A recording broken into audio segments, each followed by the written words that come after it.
Okay. Get my this guy here. Okay. Good morning. Morning. Morning. Morning. Good morning. Good morning. Morning, Henry. Good morning. Good morning, everybody. Is that Dan I heard? Yes, you did. How are you? Good, good. Suffering through the politics? No thanks. Hey, There's the mute button right there. So we need to do that oh, right what now. was this? I got some. May I have the link to today's class? Uh-oh. Someone doesn't have the link. Oh. Yeah, let me do that real quick. 60. Oh, I can't trace car ownership. That's what's so weird. Oh, well, I thought you wanted me to check the license number of the car. Who's ever talking about cars? It's on. We can hear you. Yes, can you please mute? Everybody should just mute. Thanks. Good idea. Oh, there we go.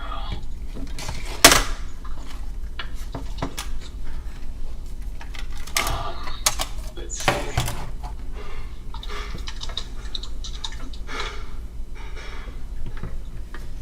Okay.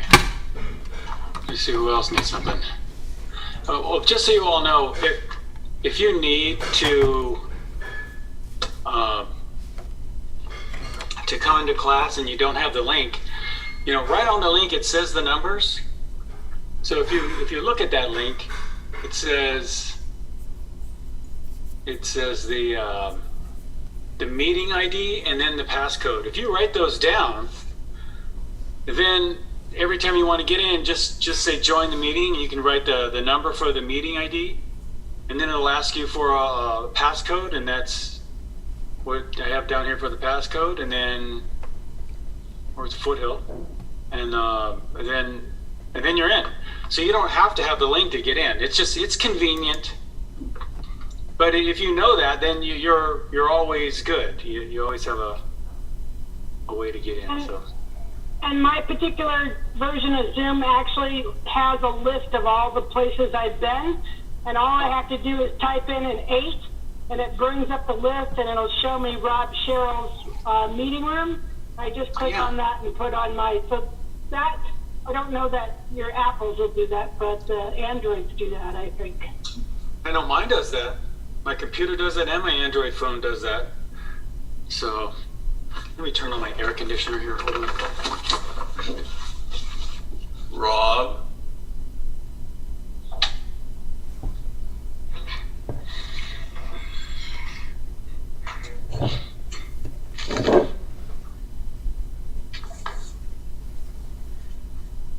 There we go.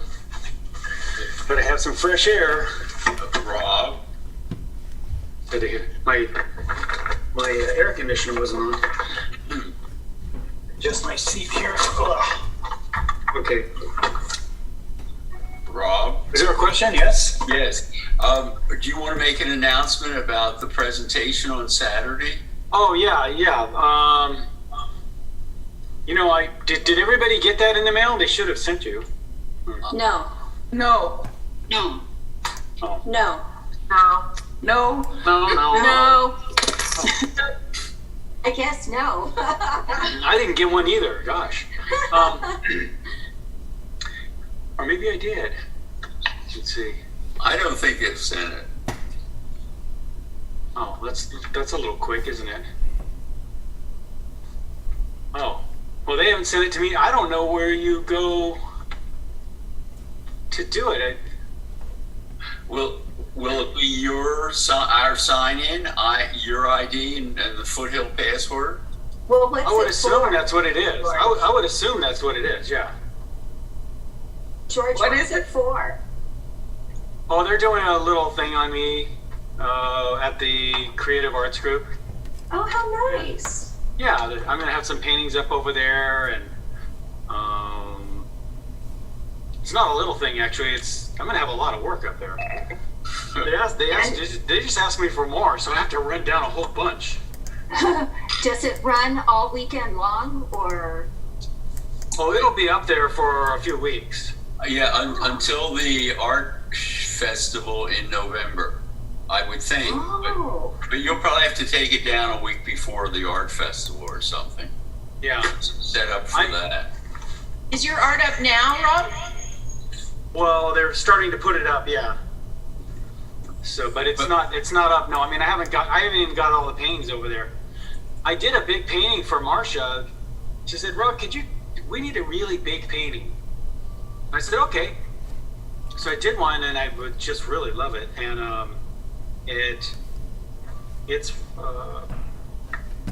so it's still drying though. So I'm gonna bring over a semi-wet painting, but I think it's actually pretty dry actually. But anyway, yeah, it's crazy. So I would assume you just come in the same way you do for this class. Yeah, but tell them what it is. It's at 4:00 Saturday, and you're going to be doing a presentation of your artwork, or what? I don't really know. We're just winging the whole thing because I don't even know what they're doing. They're just interviewing me, and I think they're going to ask me some questions about my artwork, and I'm going to do a couple backflips for you guys. No, I'm gonna singing. I got a singing, dancing, whistling routine. No, You should.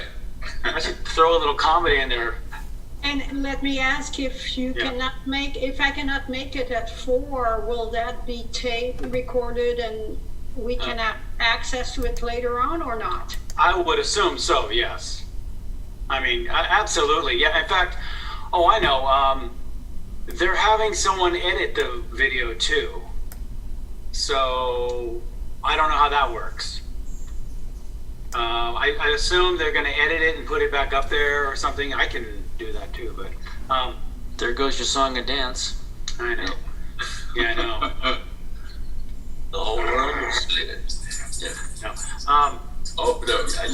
But Daniel was implying you're going to edit it out. Huh? No. So.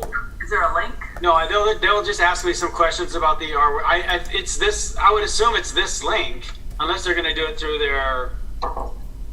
You know what I could do is I can just give her everyone's email address in here, and she can because she's supposed to do a big blast. So I would have thought she would have done that weeks ago. I thought she already did that, but she said she's going to do a big, just kind of a blast to everybody. And I think that the reasoning behind that is you don't have to watch it live. They're going to edit it and then put it up. So, but I think it's going to be live as well. And we're not doing YouTube live. I suggested that, but she said, I think Zoom. So, if that's the case, I would assume that it's going to be this address and this passcode. So, I'll just give her all the email addresses but it's just a kind of an interview. So, yeah, I've never done that before, like this. Anyway, so we'll see how that goes. Okay, let's see now. Before I forget, Don't forget to record. thank you. Where were you in my Monday class? Oh. I messed up. I got so lost in when it was the first day of class, just like usual. I have so many things going on, plus the computers wouldn't work, and I had to put them all up myself, and so it's so much to think about. I forget the smallest, tiniest little detail, like just touching a button. And of course, theirs isn't anything like this. So my setup here, I've got it so rigged. All I have to do, I can literally get ready for class in about 30 seconds. All I have to do is just sit down and turn on my thing and it's done. So, but I usually take about 15 minutes. Okay, so let's see now. We have what I sent out.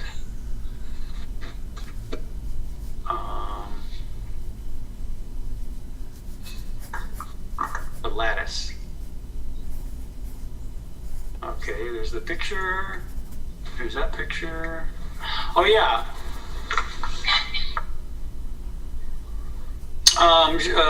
Charlene, I think, went to the Huntington and took another picture. Thank you for that. A little detail from the other side, so I don't know. I should have flipped it, huh? But anyway, yeah, that this was. Actually, I did a painting of this. If you want to see the painting of this, I did. It's on my Instagram page. You know what I can do? I can just here. I can do this. Let me go to screen share and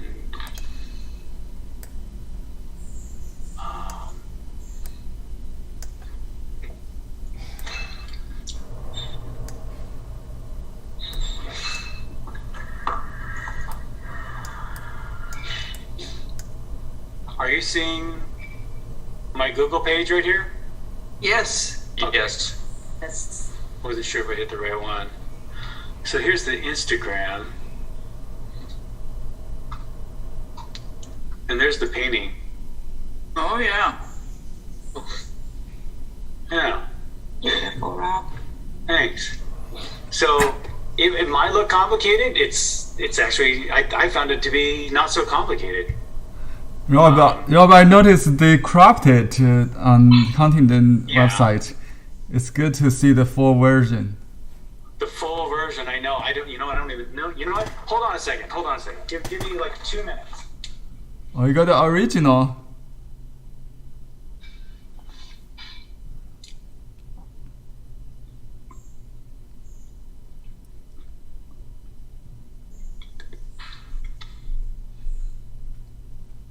By the way, I think this is the most beautiful watercolor painting I have seen in my life.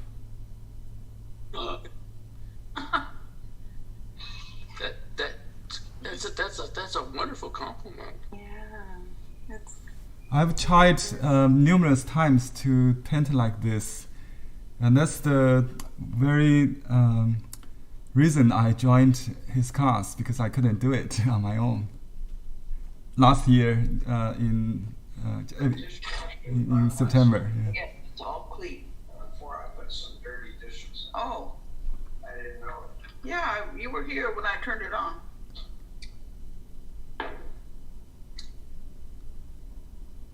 Henry, If you're are you not talking- on Instagram?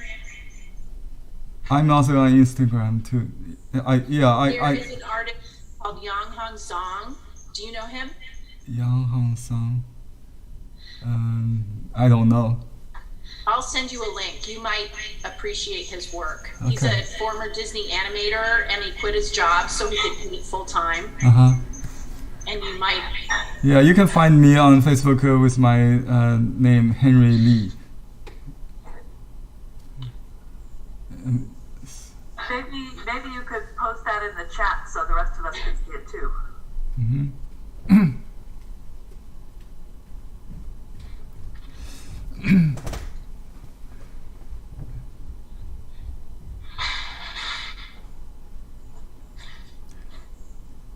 I emailed you guys my my appreciation of this painting the other day, and with this image in the email. I think that's the Yes, we got it. Yeah. We got it. Henry, yes. that's the version I downloaded from the Huntington. They cut off his signature. I couldn't find it. Oh, you're trying to find the original painting, huh? I would buy it if you find it. I have it in there. I just saw it. It's in. I have a Huntington file, but it's ginormous. So Okay, so you still have the original with some painting. other Huh? paintings. You still have the original painting? Yeah. Okay, we'll talk about that later. Yeah. Hey. Hey. All right. Okay. So let's see. Record. Oh, thank you. You're going to have to start paying her, Rob. That's all I got to say. I know. You don't forget the little stuff. Good, thank you. Okay. Okay, so let's do a value study. And this is kind of a vertical composition.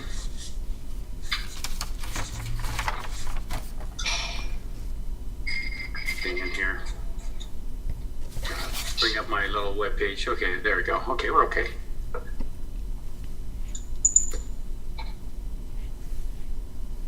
And then, so what I want you to do is I want you to think of this thing like, I want you to think of this like like you've got a point here. You know, it's a little off about there. Because if you'll notice, this part of the sidewalk, it comes almost straight at you.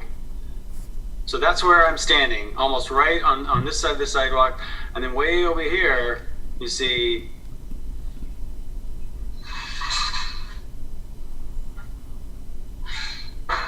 get that kind of deal. So then what I want you to think about is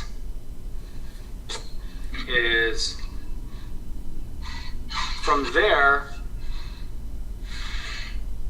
think of it almost like a door on the end. And then to this point here, right, we've got these lines going to this point. So basically, it's one point perspective, and you're inside of a box.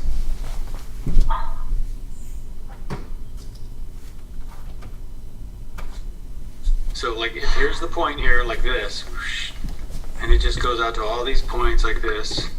I don't see much coming off over here, just this sidewalk. And yeah, there's more sidewalk over here and stuff. But that's what I want you to think about. So, could you show us how you got that vanishing point? Well, here's what you do. Watch. Come up this side of the sidewalk and just go arbitrarily. And then I'm saying the other side of the sidewalk comes up to about to there. So try to get that angle. And then it's where they meet. It's where they meet. It's somewhere in the columns. Probably a little above the lion's head. And how do you know that? Because if you just follow this line here and this line here, it's where they meet. But how do you know that? But if You just guess.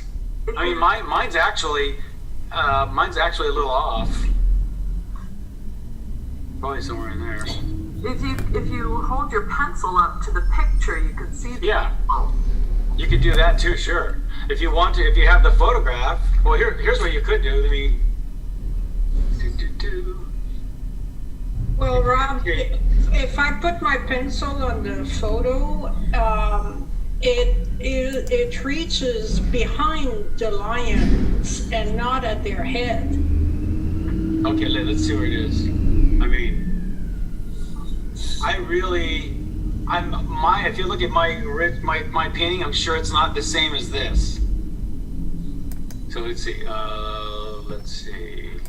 Oh, we go over here. This is really, you think there's heavy perspective in this piece, but there's really not. Let me try a red line. Kind of big here. So if I put a line right here, going up there to there, and a line right here, somewhere in there. So that's your vanishing point where they cross. And you see that these radiate to that vanishing point too, see? And it's covered up in leaves, but you can see that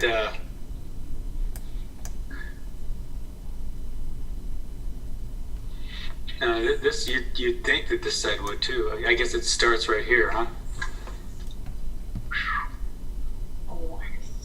Odd. But that's you know, look, even the bottom of these columns, you usually see they'll follow in that too. But, so I'm probably going to want more height out of this. Sheesh. You know, I don't see it in this picture, but sometimes your camera will make those lines curve too, but they're really not. It's just the curve. Yeah, of the lines. it can distort them. Yes, it can. You're right. So anyway, here's what I do. I just kind of scribble it out like this and go up, and I scribble out the other side, and I get what I want out of it. Sometimes I'll skew the perspective to fit what I want in the actual piece. Let's see. Here it is. Oh yeah, my perspective in my, look at this. Here's the original. Both of them, okay. See that? Mine is not the same. When I'm out there doing my own thing, I don't really care. Look, I actually turn this inward. And it could be that I took the photo at a different angle. But mine's here, the other one was over there. So there. No. So there, we got that and that. Rob, That, yeah. and if we don't have time for this, that's fine. How about if the path weren't there, that it was just all bushes and things? I guess I don't understand what you pick to go back into space. All the hardscape, things that are built. Sides of the path. Yeah, she's right. And it's really naturalized by all the nature. So here's what it's a pretty easy solve, because it's just 1 point perspective, and I know that's easy said, but easily said maybe. But for instance, I have, you know, in my piece I want something like this. I just went like this. I found a point I liked. I didn't want a dead center, and I just sort of radiated all my other points out from it like this. And that's what I'll typically do, is I'll lay out a bunch of points like that. Here, I'll draw them a little darker, so I'll know where my main lines are. Like there's the top of the lattice in here. Kind of come over this way. We've got these ones. See how it's almost like a little doorway? And then the columns come down over here, pretty much in the center of the piece. And you may have a little chair there if you want to put that in. I don't even know if I put that in. Don't need that. So I typically when I draw, I'll lay out what's called a grid. I'll just lay out a grid and do all kinds of lines first, and then I find my picture in there. So this, like what I did here, the small one. Yeah, you know what? I'll do it on the next one. I'll lay out a grid for this one. This will be the color one. I'll say, okay, it's above, it's around there. I'll lay out a grid and I'll do this, watch. And oftentimes I'll just lay out a whole bunch of lines like this.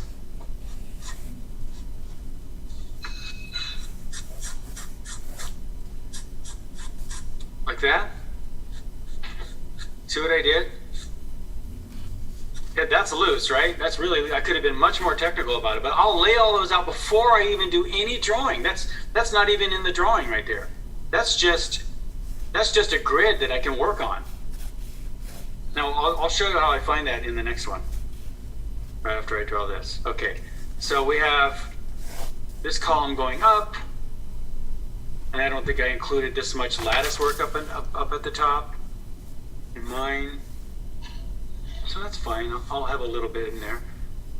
And then we have some vegetation over there, and a couple of lions. And I would just, with the lions, just kind of outline them. And I don't know. I don't think I even put in the chair, did I? Not that I need. I just don't think it needs it. Yeah. It's a nice technical move if you want to put that in there, but I don't think I'm going to be able to do all that for this demo. This bush there, and then over the path over here, you just get all kinds of vegetation, overlapping, and you get these shadows. They go in the back, and if you can see what they are, is they're the columns with vegetation around them. So maybe I could put that back there a little further. So I'll hit one column's there, and then what happens is that the column gets a little bit bigger as it comes at us. So maybe the next column's there, maybe the next column's here, and so on. Maybe I'll put a little of that in the foreground. I'm not going to try to make this like my other painting, sit here and copy it, because that's crazy. Okay, we've got beautiful roses kind of going up and around. And I would suggest actually drawing some of your your main roses.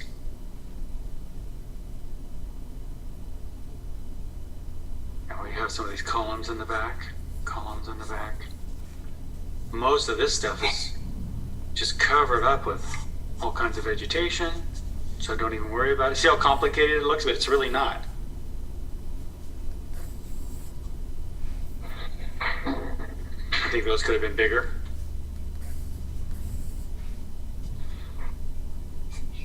Something like that. Okay, and then some stuff in the background. All of this is just foliage and roses. Make sure you put in all kinds of roses.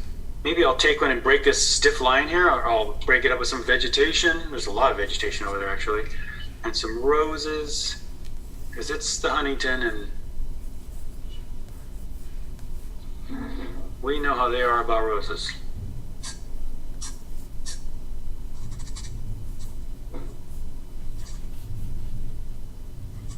Couple overlapping each other.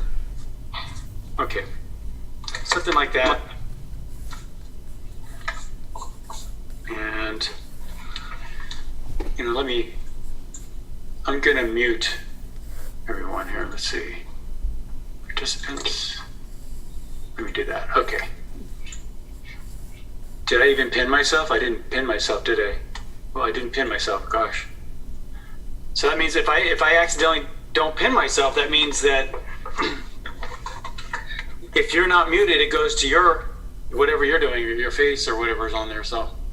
Just so you know. See, I got to talking again and I forgot to pin myself.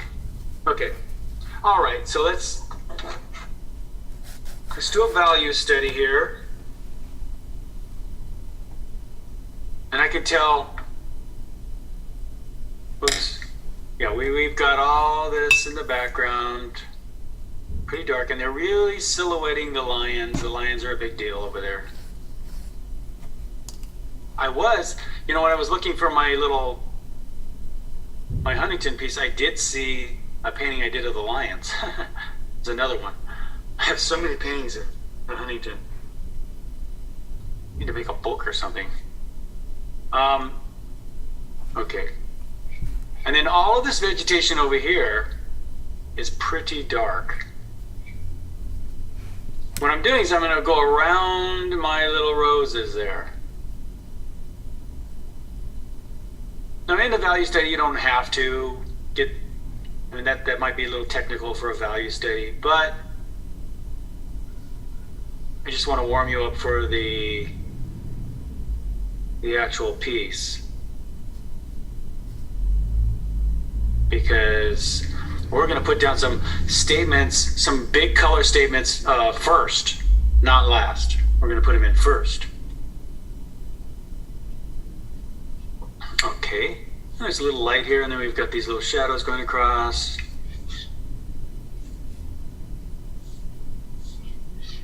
And then we can easily just dilly-dally with the edges. But this is a value study, so I really don't think you need to put in too much edges in there. Let's see. Now let's come over to this side. We have some little bushes with some shadow at the base.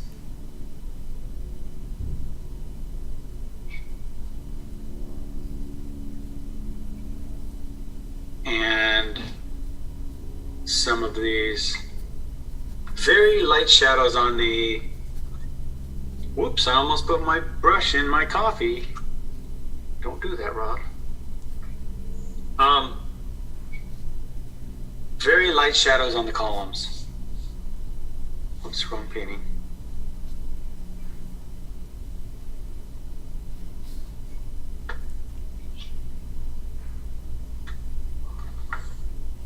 Very light shadows on the lions. A little bush there, something at the base, right by the lions. These steps, a couple of light shadows on those.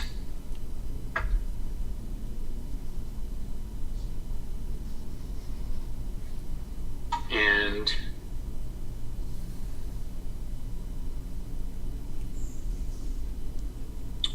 some of these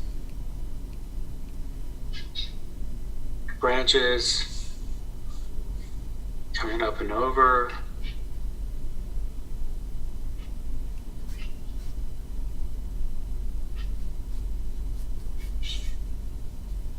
Could even have one from the other side if you like.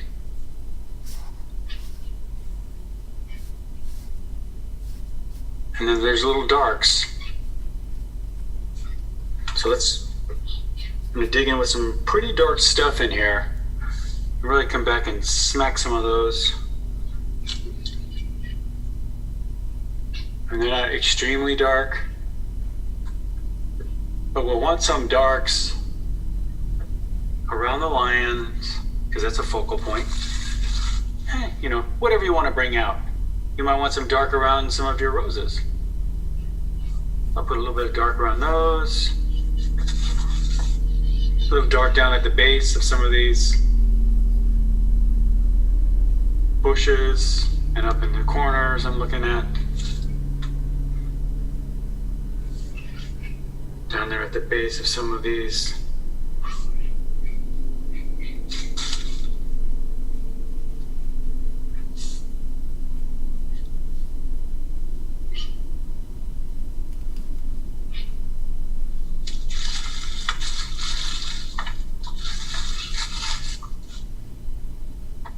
And some very light shadows on the lattice because it's white. And you certainly could over the lattice. I know here there isn't a lot growing there, but oftentimes there is. So if you wanted to, maybe a couple of vines or something down from the lattice, you certainly could make a couple of notes of that.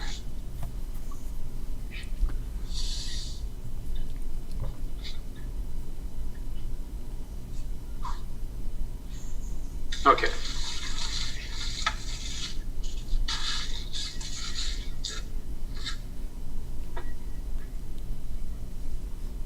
Now I'm going to go for the color here. Let me do that drawing first, though, like I was showing you. So I laid out a little grid right there, right? Oftentimes I'll do that, just laying out the grid. Then I was like, you know, based on this grid, I'd like my sidewalk to look something like that. Right, and I want some. Can you move your paper up? Oh, sure. Yeah. Let me. I can zoom in on this too.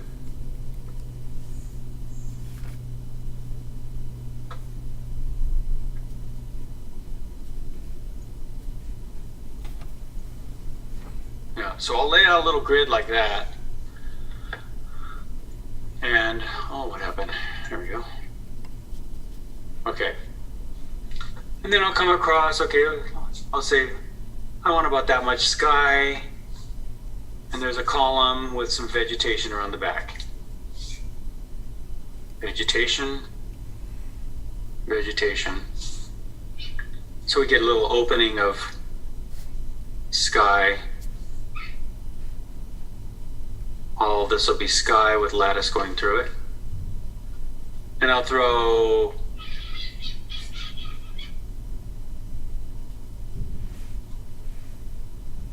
a lion right there. A lion right there.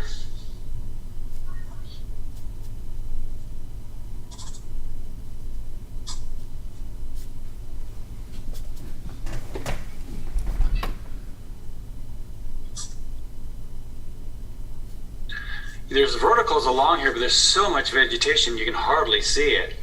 So I think just a few little indications of verticality. Where did that word come from? In there. There's a little bush, and if you notice, the bush gets a little further as they get toward us, so I'll put another bush about here.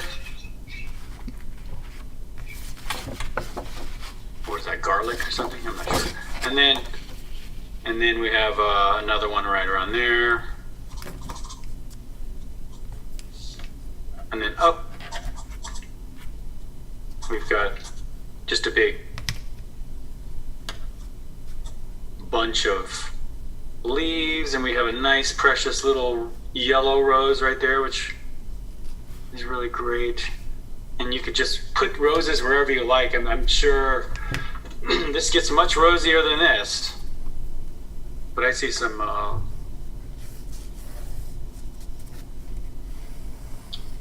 sort of lavender colors down there. So I'll just make little circles around where I want a rose to be. And it goes right up through here through the lattice.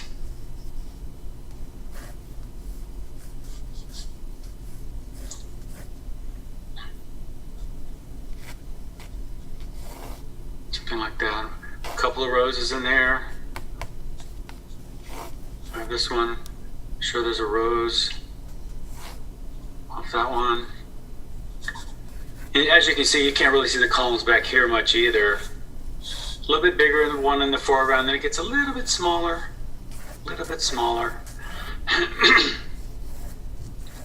And then of course they're covered with vines and leafery.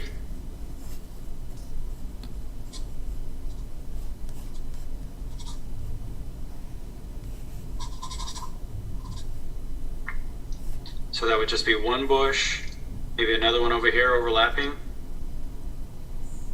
right behind that bush, and maybe another one back here.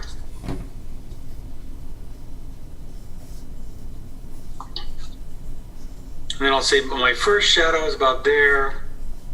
Got another shadow around there. I don't want to get them, I'm starting to draw, so I'm shading it in with my pencil. Not what I wanted to do. You know, I think what I'll do is I'm just going to put these in with the brush. So because I'm more concerned with the color now, instead of drawing around each shadow, I think it's just fine just to throw them in with the brush. All right, and then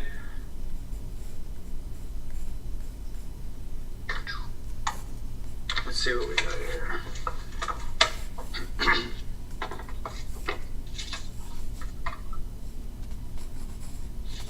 All right, you know, I'm going to try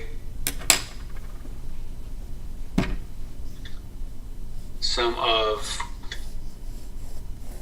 Dan's cobalt blue. I have found it.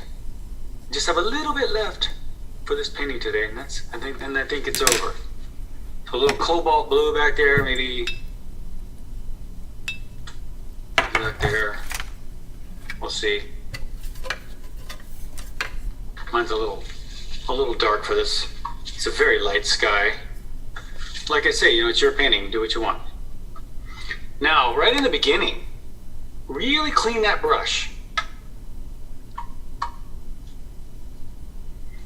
And let's just go with some clean water.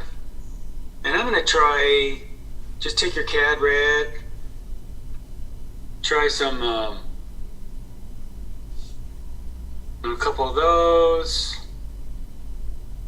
Maybe there, maybe there's one up there.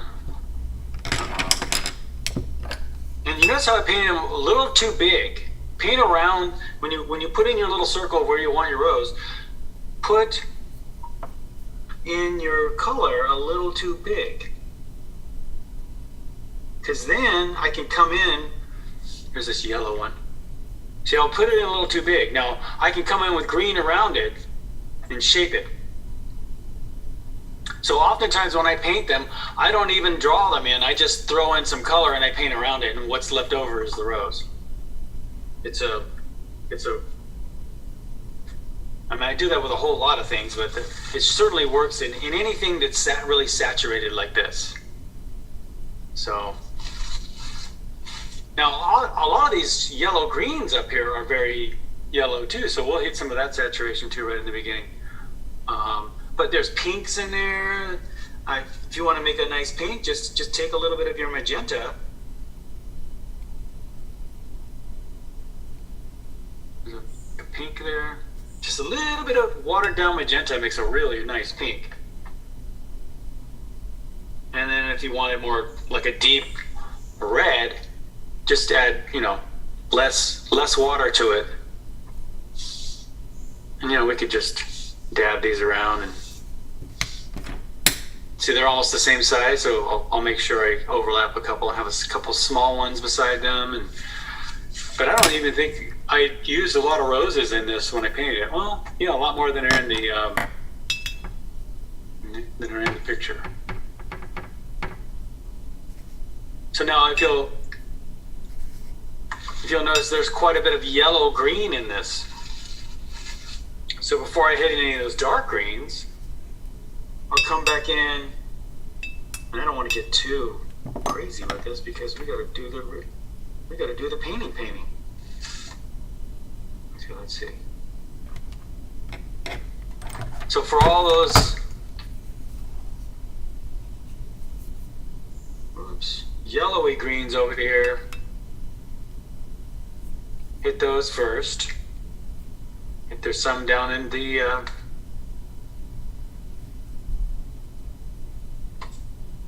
vegetation there, really hit them yellow.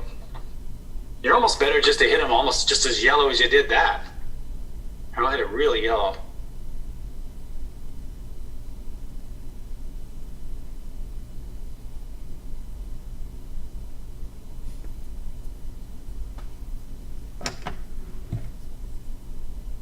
One of the reasons I think everybody loves this painting is because it's got so much luminosity. Just the subject matter has so much luminosity to it. And there's nothing wrong with hitting a couple of those yellowy greens in here, and we can show some of those off too. We don't have to hit it such a dark green in here, It was like your kind of claustrophobic or something back there. Too dark. Okay.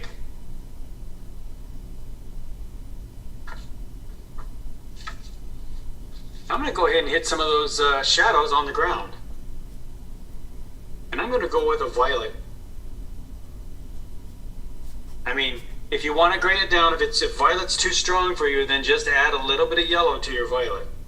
Violet is made with your ultramarine blue and magenta.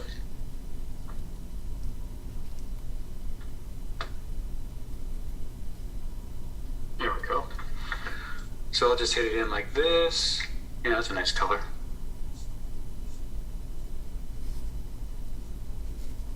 And then we hit the one that's a little bit smaller.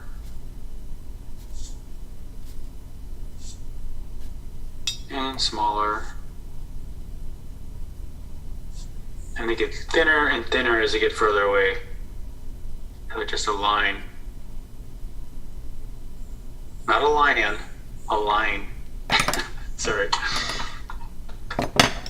And I'm not lying. Oh, God, I'm sorry. We have some shadows on these columns, so I'm a lot of it's covered up with the green, but I'm just gonna on the left hand side. See, some of the stuff on the right hand side catches a little bit of light, like these ones over here. You see the right hand side catches the light of the column, and the left hand side goes into shadow. So I'm gonna hit some of those, but I'm gonna cover it a lot with green, so I'm gonna leave some, just kind of dabble in a few little like that. And back here too, we've got some stuff in there.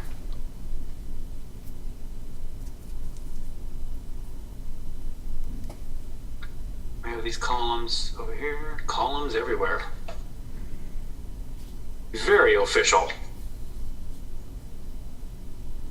And these light ones, this lattice work has some shadows going over it. Probably could have gone lighter with the sky.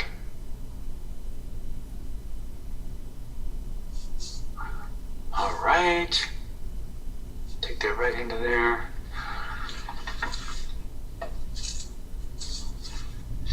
And very light shadows on the lions.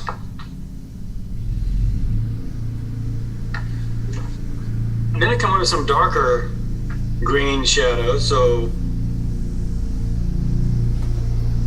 Prussian blue and cad yellow make a really nice green.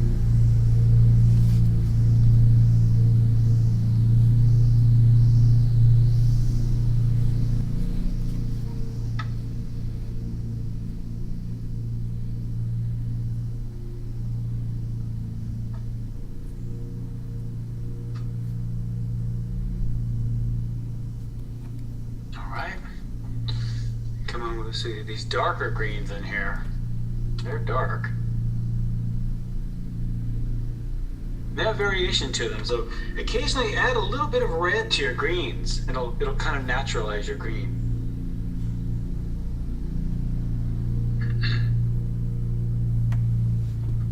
You know, there certainly could be some nestling its way up the lattice.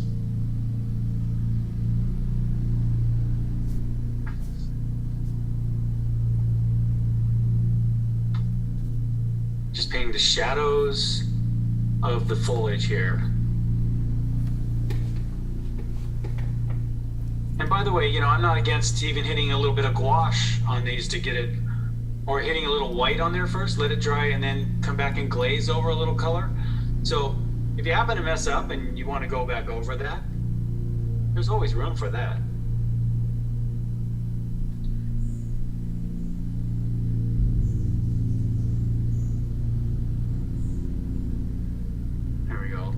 Shadow down at the base of these little, I guess it's garlic or something.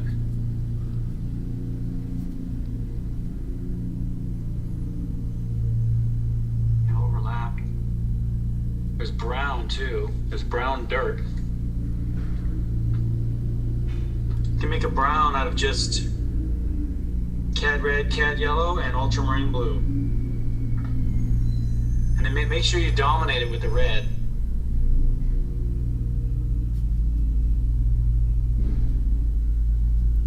And you'll get you know, a redder dirt.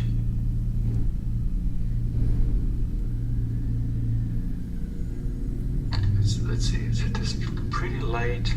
So just hit some.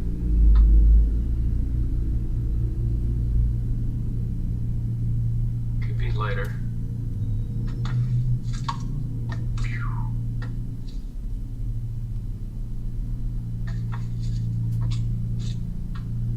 And then where the shadow goes over the dirt, it gets pretty dark.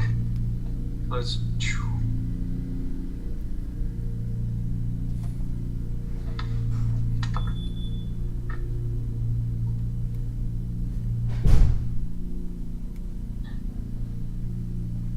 Okay.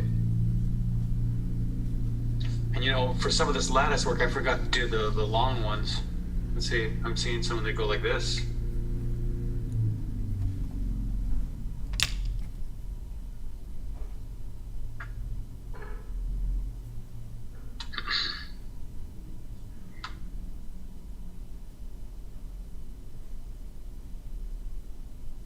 Good enough. Those are my colors. You know, there's definitely more that can be done. And darks at the end. really running around hitting those darks. Maybe a couple of these dark.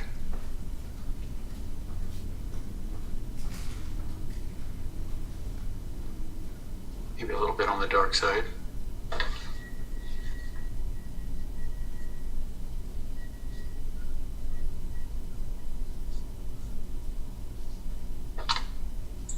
Here, for this painting, I think that might be a little dark.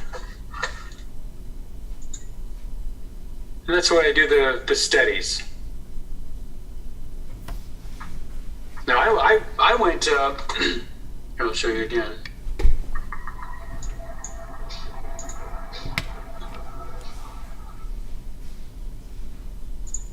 Rob, before you go to the main painting, could you zoom out so we could capture both the Oh yeah, I'll do that, sure. Right. But I just wanted you to see here on this, is that, can you see that I'm using a bluer shadow on the ground there? So, I'm certainly not working from this photograph. I probably took this photograph at a different vantage point. But no big deal. So I went with, if you'll notice, I don't have heavy darks in this painting, so I'll probably ease up on the darks. So yeah, you wanted to see these two together. How's that? Is that what you meant? and slide the board down just a bit. Thank you. Yeah. And these are my general colors. Can you focus? Yeah. It's not focused? No. Put your hand on the board. That's better. That looks pretty focused to me. Yeah. Now you're just looking at it from far away.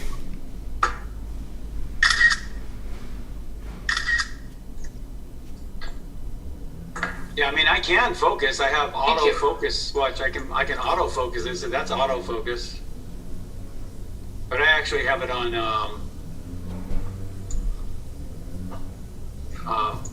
manual here. It's usually right there. Yeah. Okay. Okay. So now that we've gotten started and we've finished those paintings, let's get started.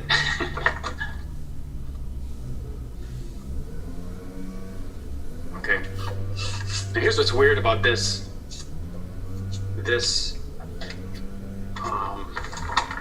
I can't turn this. Like, when I had my phone, I could turn it vertical or horizontal. You know, the screen, but I can't turn this. It'll only do horizontal. So what I'll do is I'll just pan this out a little bit. I mean, if I were to do a whole big vertical thing this big, you wouldn't really see much. But that's okay. I'll just do it this small.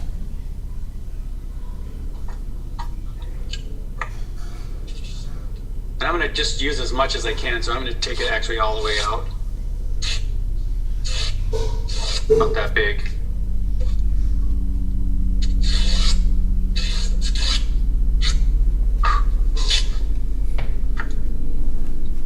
Let me get that photograph here. All right.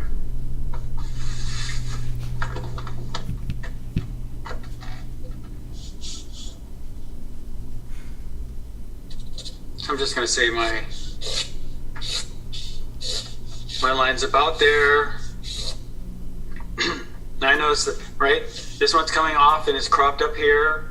I chose to pull my edge of my sidewalk to about there. And where's my little, there it is. Okay. I just need to have my little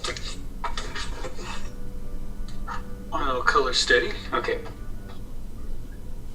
So it really helps to do those steadies.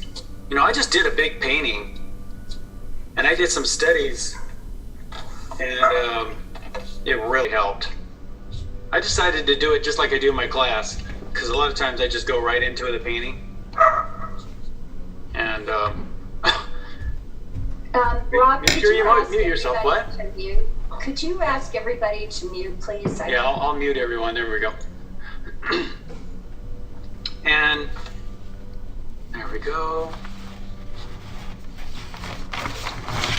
There's that, and then we have the columns start around here.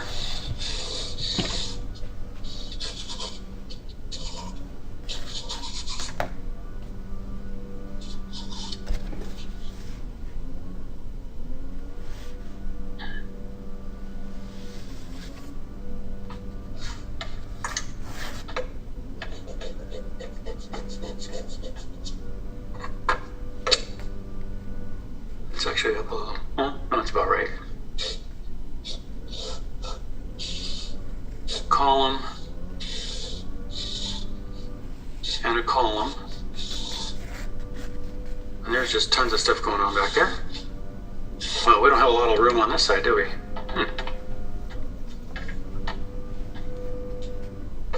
So I'm going to make my columns a little bit smaller, and I'm going to move my... Let me move this over a little bit. Change my composition a little bit. Certainly fine to do, unless you're working in a confined space. But you're not illustrators. When I was an illustrator, I used to always have to work in a perfect proportion. And that got tricky.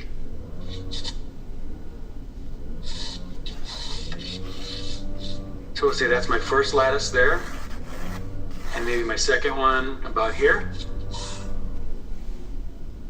And then the third one, etc. up here.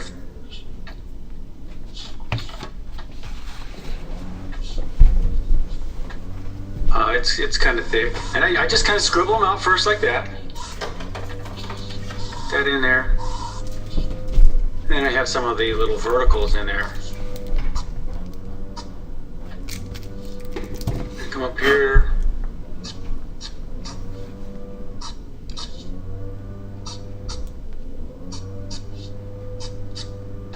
And up here it just turns into... I'll just lose that into purple. Because everything looks better when it's lost into purple. All right, and then we have sort of a step there. Oh, that's the top of the chair, isn't it? Well, whatever. And then we have our lions. And what I do with the lion is I just do just the same way I did the small one. I just box them in first, like that. Just a shape like that. Kind of comes in and goes out. And then the other one's smaller on the other side, and it does a similar thing. It's kind of covered up by stuff.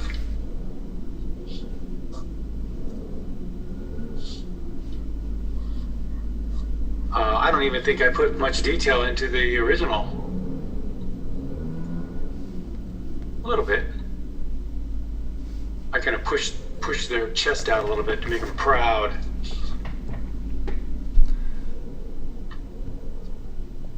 Rob, I thought it was just like a figure statue. When I saw the original, I didn't know it was a line. Oh yeah? Yeah. Well, they do have some. They have dog statues over there. They have figures. All kinds of things. I've gone over there and taken so many pictures. I remember when I used to do murals, I would use all of their statuaries and all kinds of things. I painted them and they shipped out all over the world. All right, so we got those. The main feature here. And we have these bushes there. These here. This you basically just see a couple of columns in here.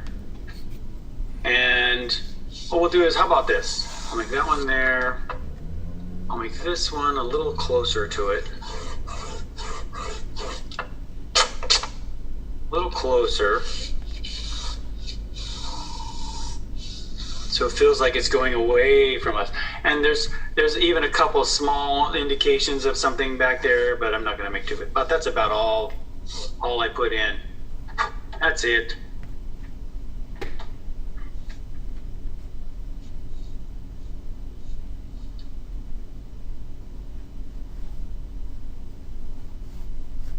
A bit of some shadow on the ground here. I do want my sidewalk a little wider.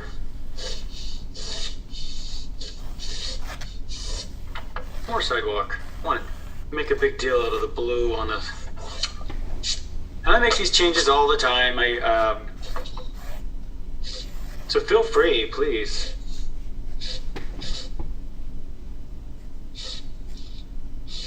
So that's how, this is really thin, this one's a little thicker, a little thicker.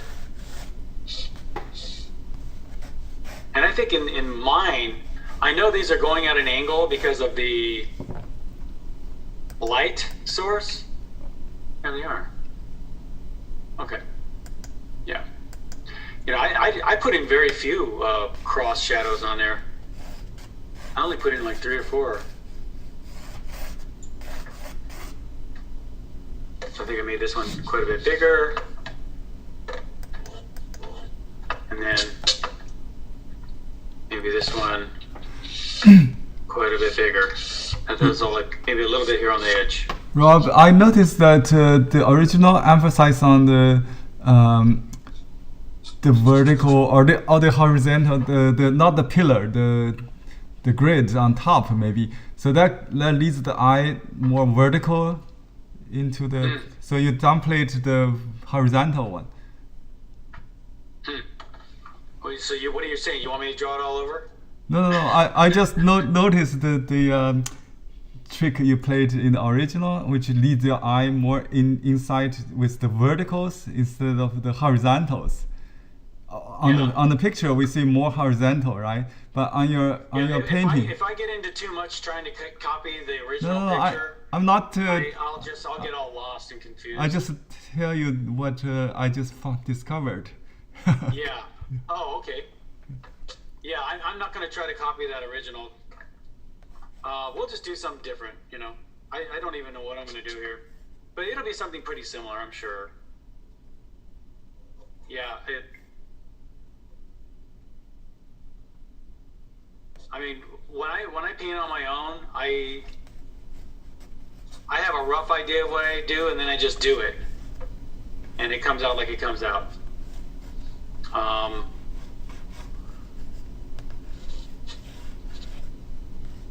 Okay, and we do have some columns over here, but you can't even hardly see them, so that's fine. Maybe something like that. I mean, you know, technically they should be behind each one of these things, huh?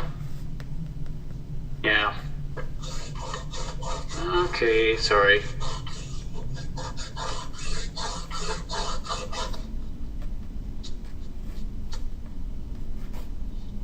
They one around here.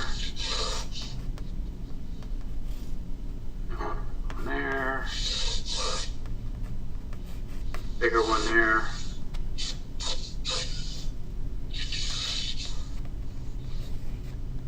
I'm just going to keep it loose like that.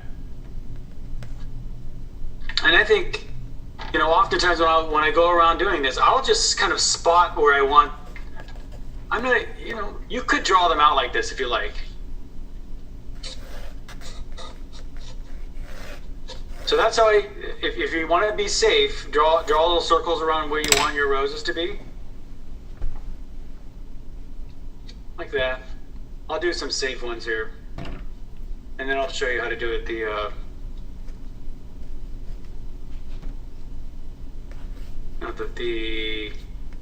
little less safe, a little more fun. There's some lavender down there. Okay.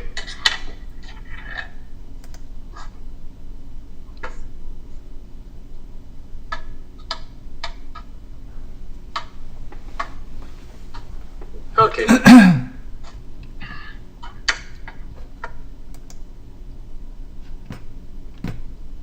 Yeah, so for the background, I'm just going to start with a very light blue. And It's very light, so I don't even mind if it goes through everything. Oops, I almost put it in my coffee again. Don't put your paintbrush in your coffee.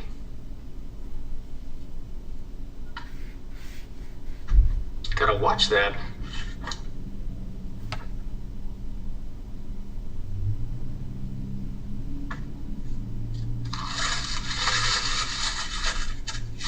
Start off with something like that. Maybe even a little bit more over here, because who knows what's gonna...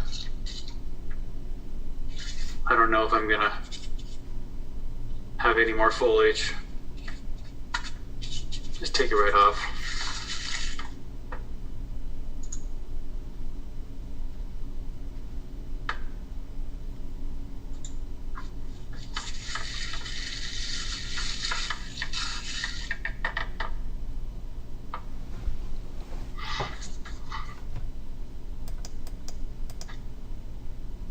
And how about, let's just go hit some of that hard, heavy saturation around, and anywhere you like this. Just hit it, and I hit them a little large. That way, if I want to go into it, I can, instead of getting real finicky around the edges here. Because if you hit it just perfect like this, get it all perfect like this, what'll happen is that you'll take the other color into it, and you'll want to go around it, and then it'll take away a lot of the shape, and you end up with a really small rose. So just overpaint it. That's my little thing I do. Pretty dark rose red there. You could put as many in as you like. Just don't put in too many. I'm just joking.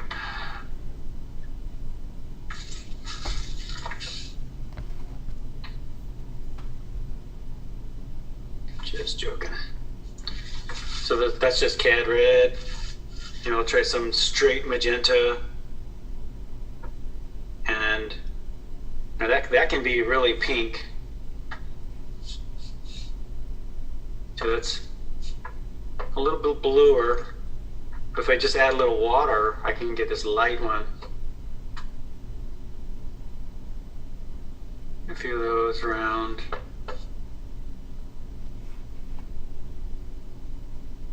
Sometimes there's 2 or 3 overlapping each other, so.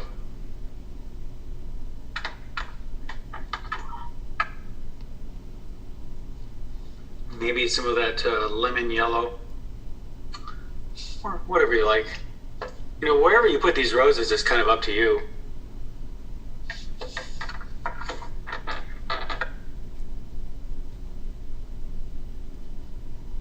It doesn't matter if it goes into the background, because look at all the green back there. It just gets swallowed up into the green. It won't matter. And you know, I have all this yellowy, if you'll notice, that lemon yellow looks almost green in itself, because it's your cool yellow. And I'm just gonna go ahead and hit some of that yellowy green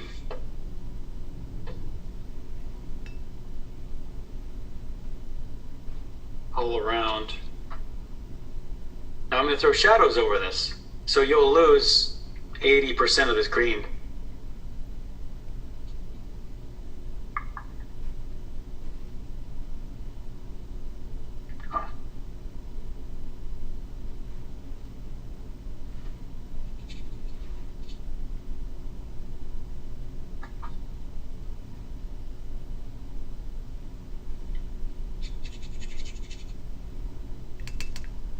And any kind of roses you want to put in there are fine. Sometimes I'll put another rose right over the green.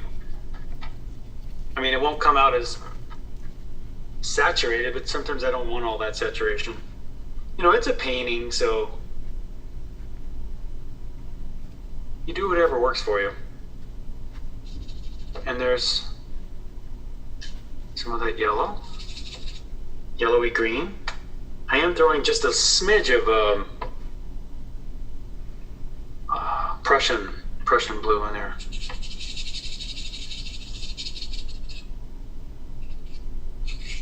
Right up.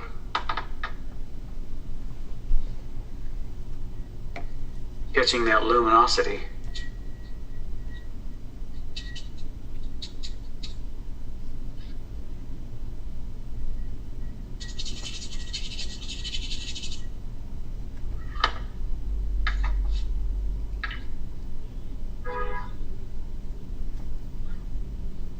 I'll paint some of those shadows right over this.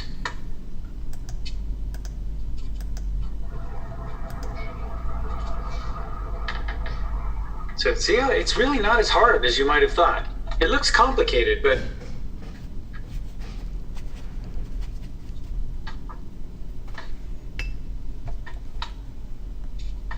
I think when I did it too, I was a little intimidated. How am I going to do this? Or not intimidated, but I was thinking, I'm going to have to put on my thinking cap on this one.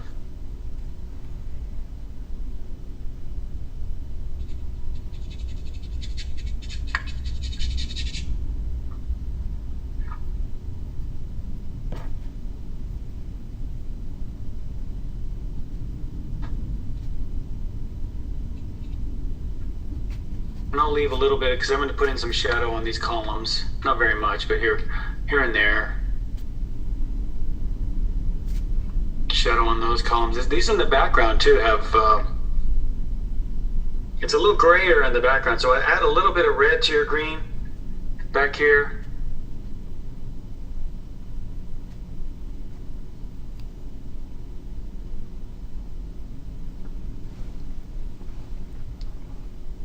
I think it's really dark.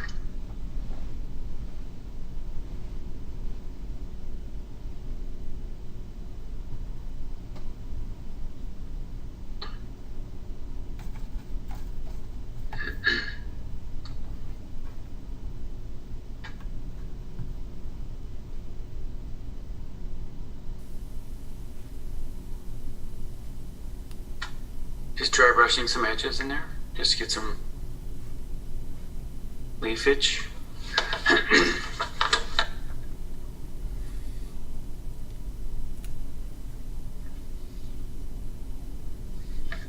I'll show you something illegal.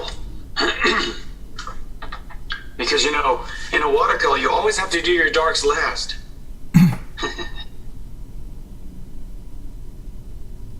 But when I was taught how to paint, one of my teachers said,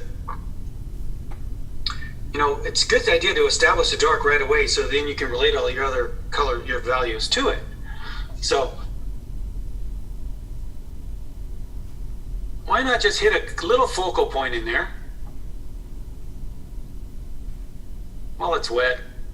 It'll kind of bleed out in there a little bit. Yeah. So we've already got a light, a medium, and a dark.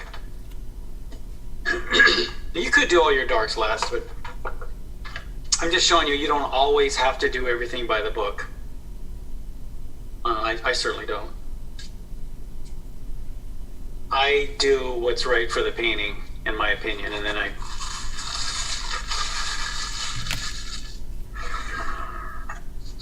take it from there. Okay. Let's paint some of these shadows. All these light. Let's do these lighter shadows first with a light lavender color. Again, if you use magenta and ultramarine blue, you get a really nice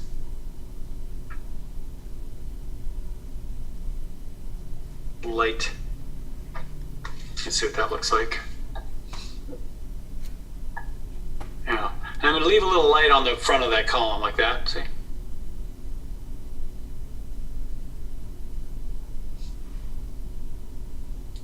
Just like that.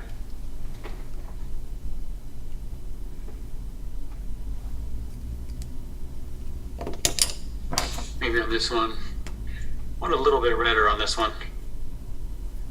Rob, what color did you start initially with the blue on the columns? Is that?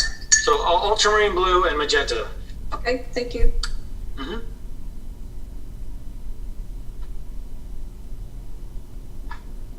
Can't believe the names came to me on that one. Wow. Usually I have to sit there for 5 minutes thinking, okay, it's that one that starts with a U.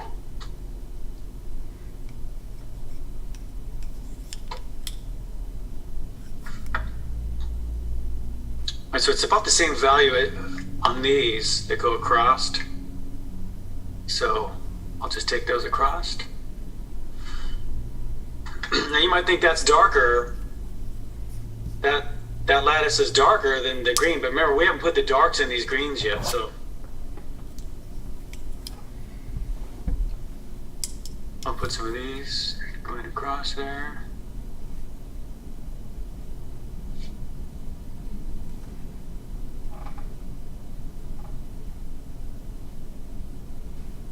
Oh, that's what happened, huh?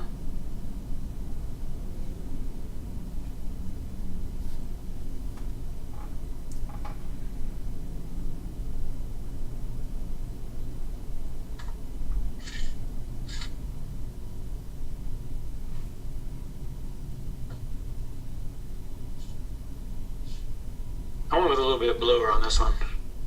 So I'll vary the colors. Maybe I'll just take a little ultramarine blue and throw that in there too. Why not? Get some of that in there. Right up to the top.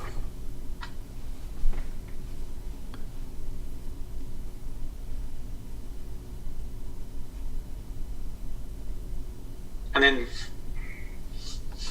these columns will all have,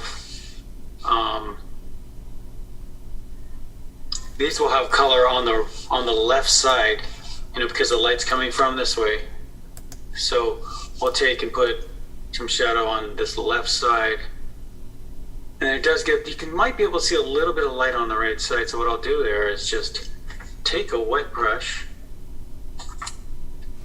or you could just leave it with a hard edge. I don't mind, but see, I'll just wet that brush. I'll wet that edge there. And then I'll come over here. There's another one.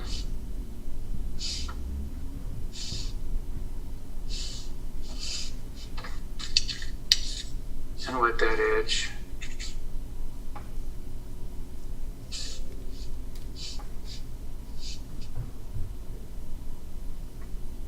Whoops.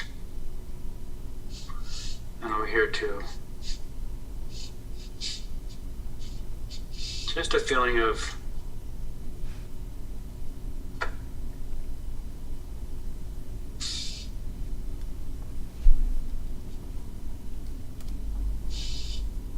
maybe over here too.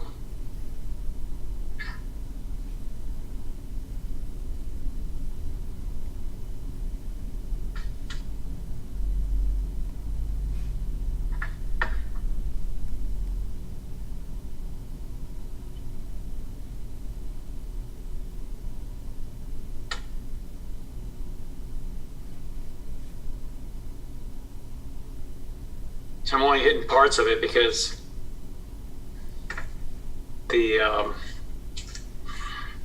the foliage will go over it and cover up most, I'd say 90% of these columns is covered up by leaves. So if you want to get really technical on those, that might be nice. But I'll fade this just with a little water, just fade that into the light. And then on the ground, ultramarine blue again.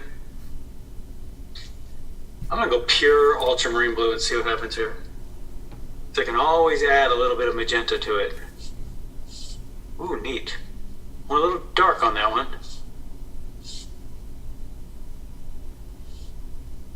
And I don't hate it. Which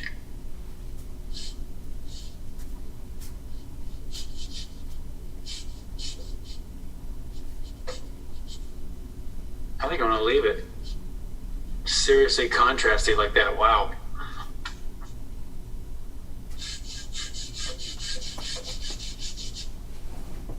I like the blue. Blue reflects the sky, so and what happens is you get all this leafage around the outside, so you might want to keep your outside edges kind of rough. And you notice how I'm putting all my strokes down horizontally because it's a horizontal surface.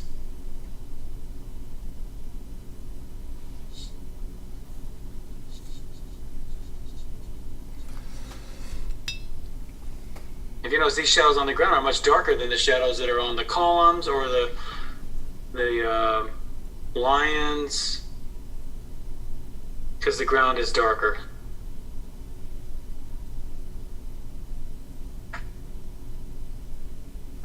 And it comes up and goes up and over stuff, so we'll see how I handle that later. I feel like a participant in this whole thing. I'm not. You notice how I say, we'll see all that. We'll see how that ends up later, because I don't really even know. For me, that's what painting's about. It's just the adventure. So we've got one here, and there. And there, maybe. And I'll hit some of these.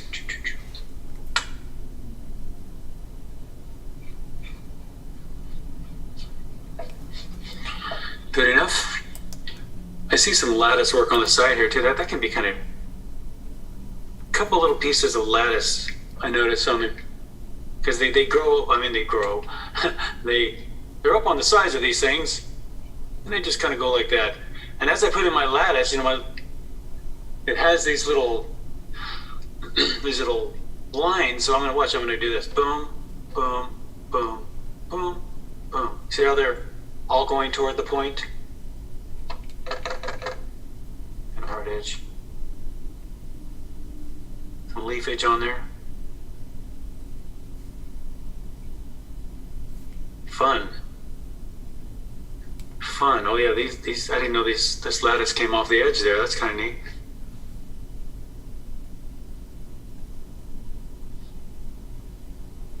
I almost said lettuce.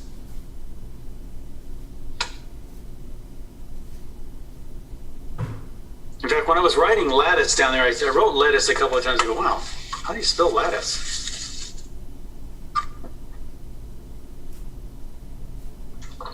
So already, look how it lays itself out. It's explained. I'm looking at this, and I'm looking at it going, okay. I think I got a grip on it now.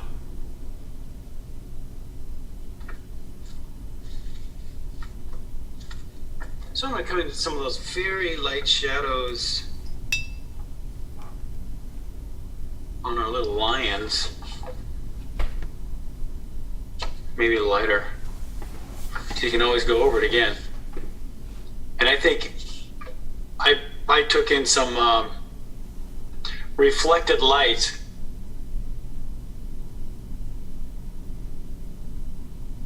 hitting the ground and bouncing back up into the lions.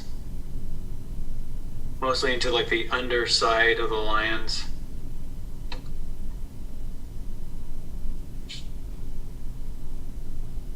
Got a couple stairs in there.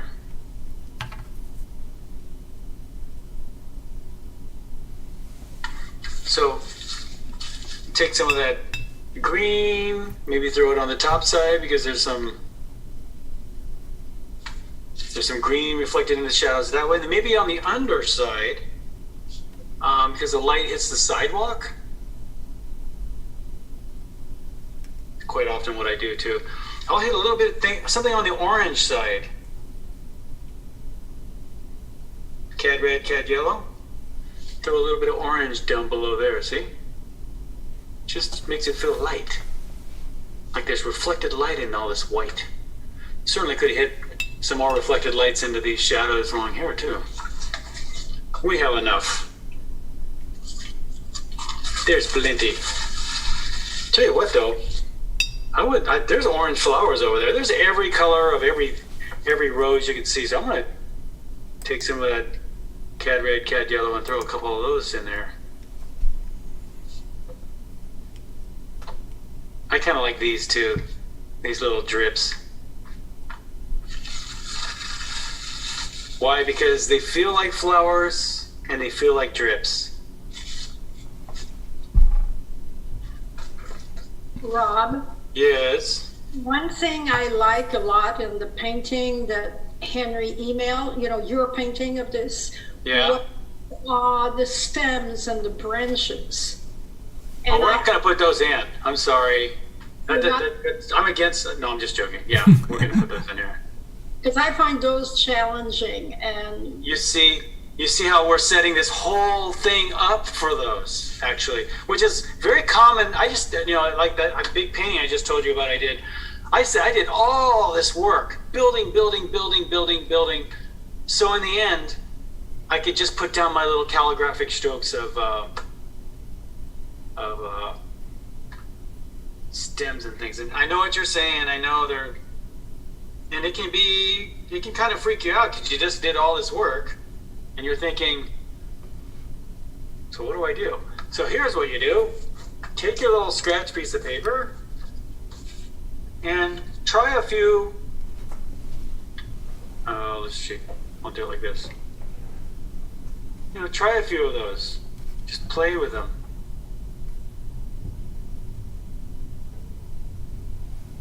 Play. I think about, oftentimes stems and branches and things will go in an arc shape like this. Now they don't always do the same arc like this. Sometimes they arc like this. So in other words, I'll throw down a stroke, and I'll think about the arc might go down, and then it might go back up, and then it might turn around, and who knows? I just made a figure 8 right there, see it? So anyway, and also think gradual thick to thin. Don't do this real stumpy thing where you go and then and you're better off to start off thin like this. Where you're just touching the surface, whatever, and then come back and thicken. And thicken more if you need to. See? So, better idea. Start off from thinner and then work your way to thicker. Now, honestly, there really aren't very many branches in this thing. But before I put those branches in, I want to hit some of the darks. Let's make up some dark greens. Let's make up some shadow greens. I'm going to use Prussian blue and, of course, yellow. Make yourself up plenty. Plenty of this.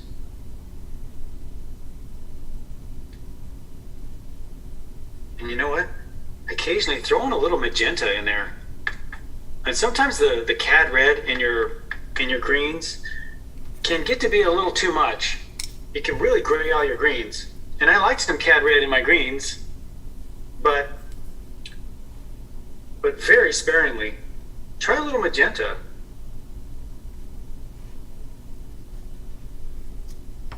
It won't let you down. Here's a nice green. I don't know if that's shadow green, but let's see.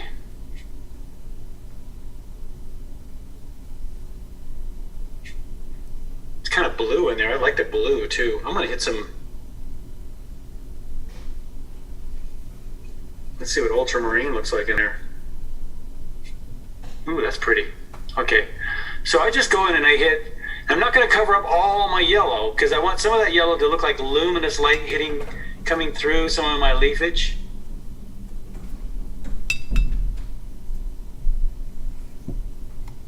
So just kind of throw it in like that.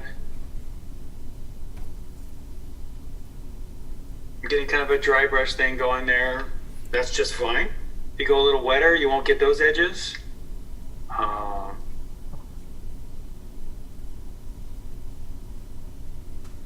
Being, aware of my little rosies.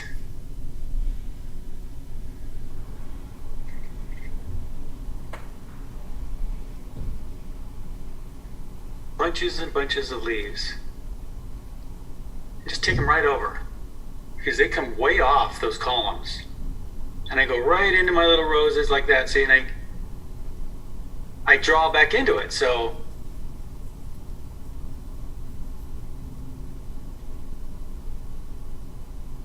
and I don't want to cover up all the weight of my columns.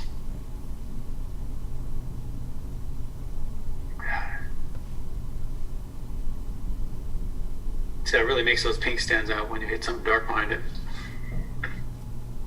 And here too.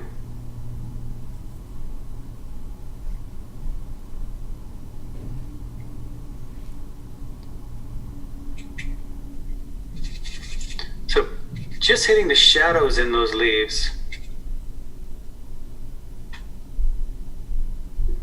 Now I use like a dry brush. Back here it feels like thousands of little leaves, but up here I might just use leaf strokes like that. Because they're way up close to me. Like that. See, there's perspective in everything.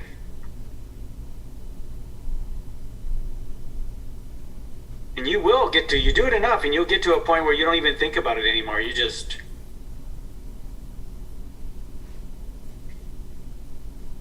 do it.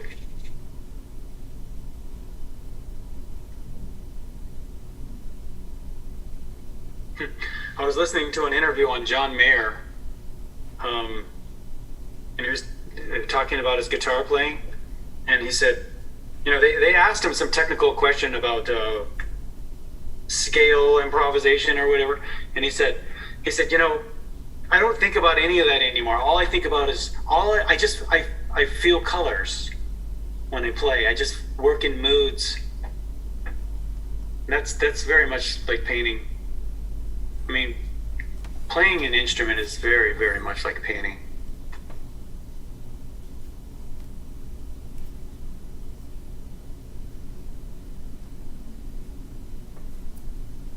So at the base of these little... We should see what Jane thinks about that. She played for the Pasadena Symphony. Oh, yeah. Oh. Yeah, and Hector's no slouch. On the oboe. There are different kinds of musicians. Yeah. I kind of play like free painting. You know, I just have to practice my part, but then I'm not thinking about much except for just where the music's going. It's very much like painting, actually. It's a good analogy, I would say. Analogy. Yeah. Well, I think of it. I used to do some picking and grinning myself. Yeah. Do. You gonna do that Saturday? Do. Nope. I'll just keep it to the art.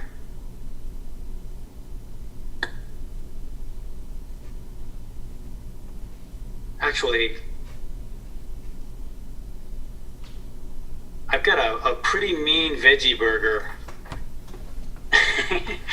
Maybe I'll do that for a demo. And she'll go, Rob, what about the art? I want to do this. No, yeah, I'd say I'm really, really into cooking lately. Gotta have your hobbies. Tape a banana to the wall. What was that? Tape a banana to the wall. Tape a banana to the wall. They just sold a fine art piece. Oh, right. For like $75,000. That was literally a taped banana to the wall with duct tape. Yeah, I mean, I think that had its place at one time, you know, but I don't know. I mean, I remember, you know, we would study art from the 60s where they're doing all this conceptual stuff.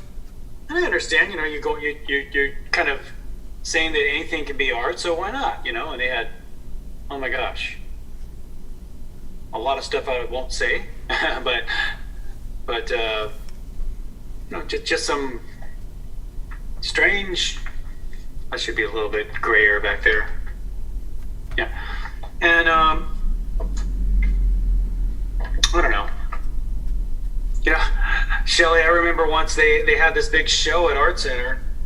And like they had a show and a sort of a big evening out, and everybody was dressed up, and I guess somebody dropped a bottle of like champagne on the ground, and they were getting ready to clean it up, so they put the mop there and everything, and they put this caution tape around it, and there was a crowd around it. Everybody was looking at it like a piece of artwork, and then the janitor comes up and he looks at everybody and is like, I need to get in there and clean this up. And so he gets in there and starts cleaning up, and everybody starts laughing. Because what else are you going to do, right? I mean... Yeah. It goes beyond absurd, really. Yeah. So now what I'm doing is, see, I'm tagging some of these little darks in there. And anywhere you see dark, you might even want to get pretty blue with those darks if you like. You don't have to go green. Or I'll throw in some of that cobalt. Ooh, I like that. Just a blue. And some of the darks will be at the base of your foliage there. Some of the deep areas in here.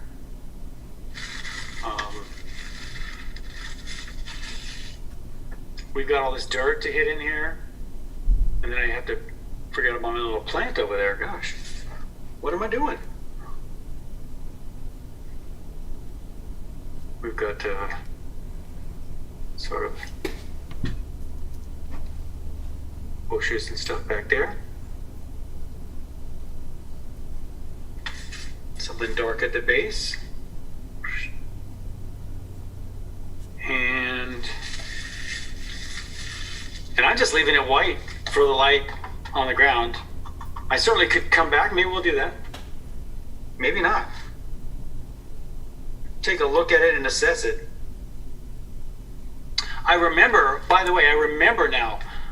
This is why I'm thinking of that. When I did this piece, these people were watching me, and they're saying, "What are you thinking about now?" And I said, "Well, I'm thinking about what color I should paint the white here." And they go, "No, don't touch that. That's the best part." I thought, oh. And so I didn't. I think I left it white. So here's some dirt in here.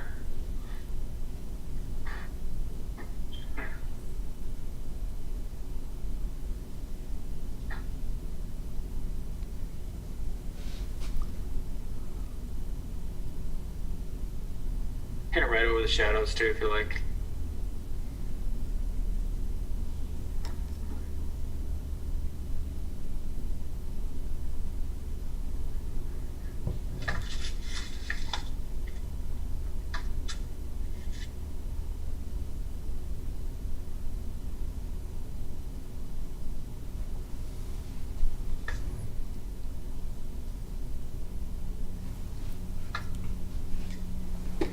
Probably gets a little bit darker.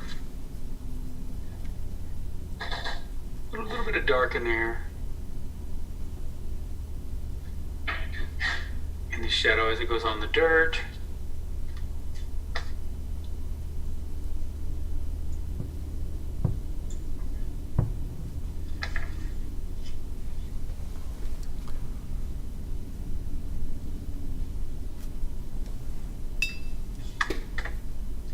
Just bouncing around here.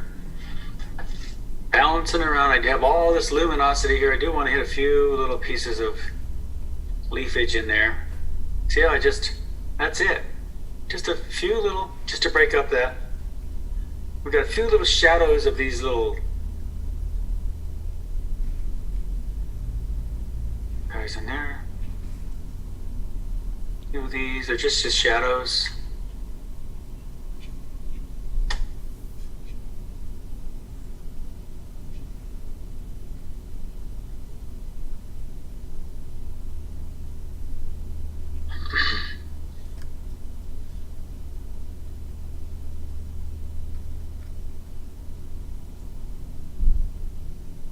A little dark at the base. See how that really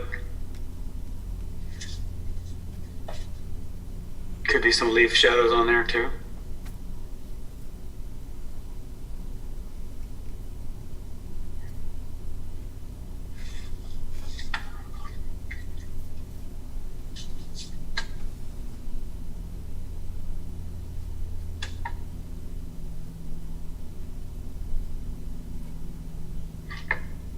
right, so I'm gonna try some of that vine or whatever, the leaf, and I just throw them on there like that. I mean, the branch. I just throw that on there like that.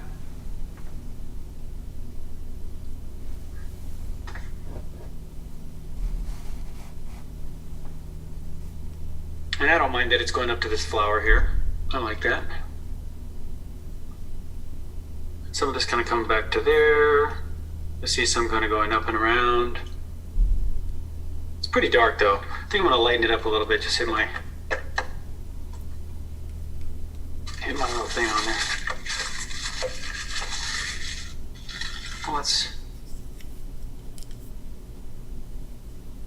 I'll hit some lighter ones.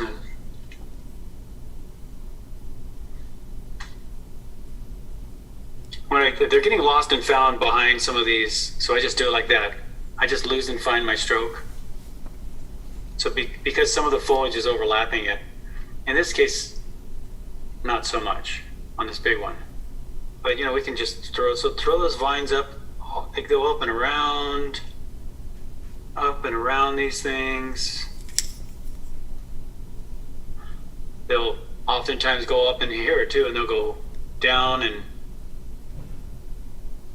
here's some of those. Add a couple more leaves in there. It looks a little blank. And we certainly could add a few more in here.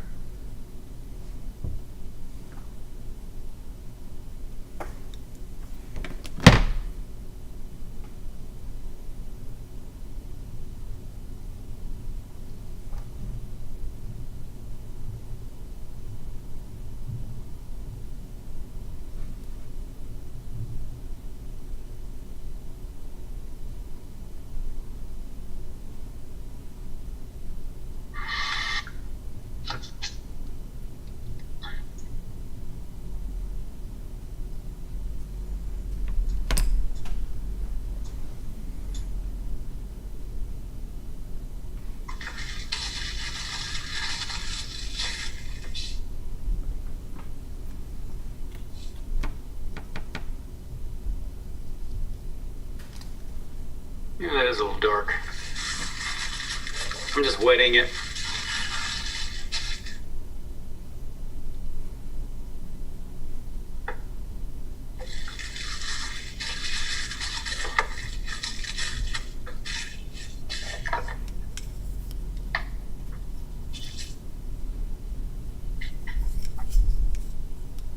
I think the rest was, it gets a little blank, so I will throw in a little bit more of foliage right over some of these branches so they don't look so stark.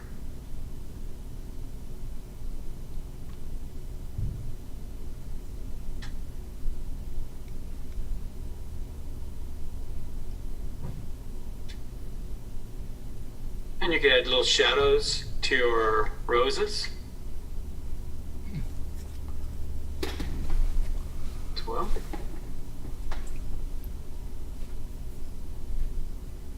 Little leaf, couple little leaves.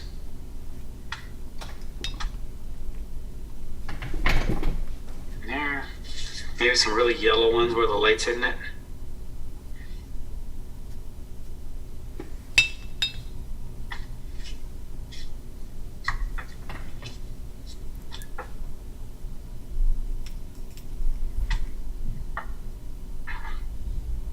Maybe a couple of roses up there too.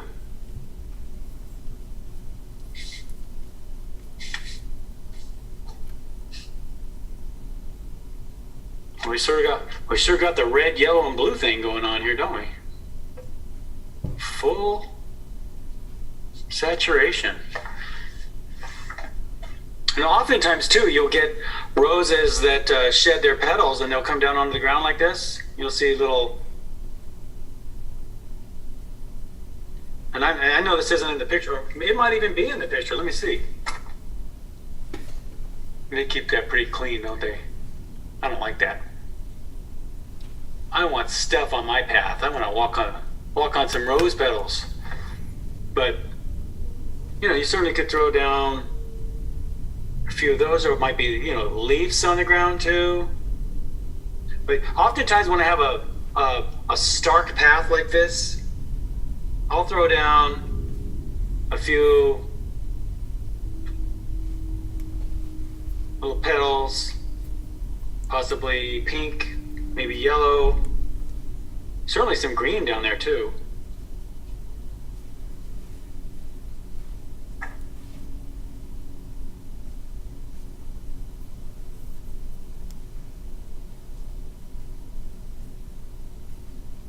And then get dark in the shadow like this. And then get them lighter out here into the light.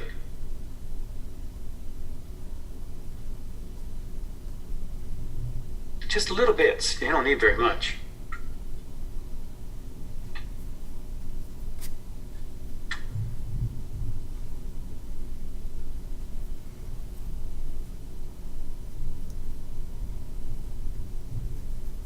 See what I'm doing?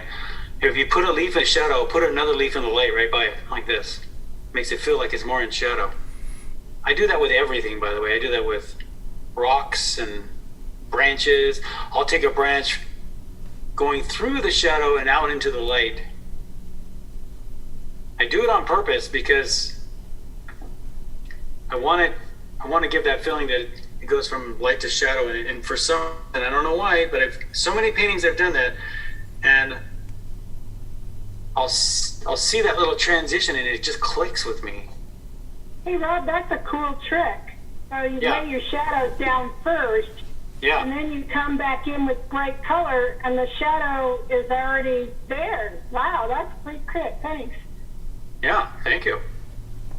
I mean, I don't always do it in that order, but I think in those terms. Yeah, in this case, it does work. So I'm just spicing the piece now. I'm just adding little touches and all dark down there. The base of that.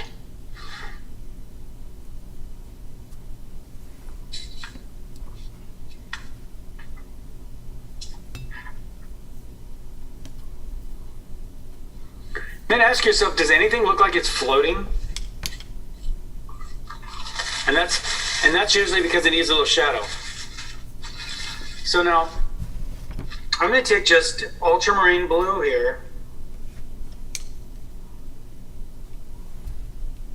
and put a little bit of shadow. I'm getting lazy. Get a good one, Rob. All right. And then, so a lot of these branches will cast little shadows down onto, see that? Onto the columns there.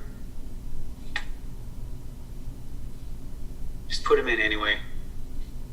Anywhere you can. Like around here. See, you don't even know they're there, but see how 3D's it right there, see? Little 3D. It works, I'm telling you, it works. I could even put a couple of these branch shadows in down on the ground. I never thought of that.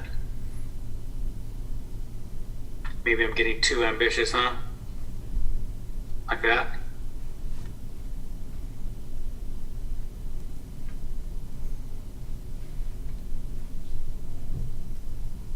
Just to break up the... That's all I'm doing here is breaking things up. I try to look for excuses, but sometimes I don't even have an excuse. I just throw something down there anyway, because it needs to be broken up. Oftentimes, if your edges are too harsh, they're too much in a straight line.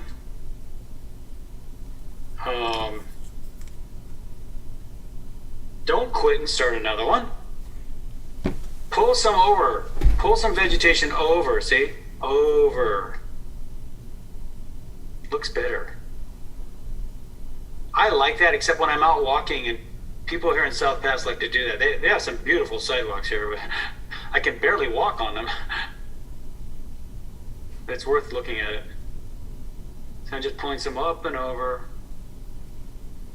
just to break up that.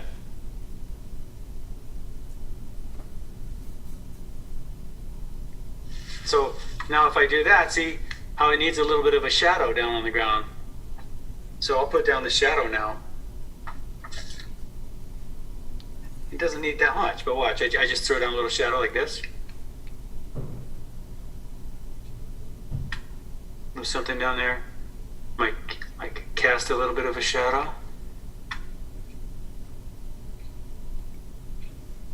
And it kind of grounds them, see?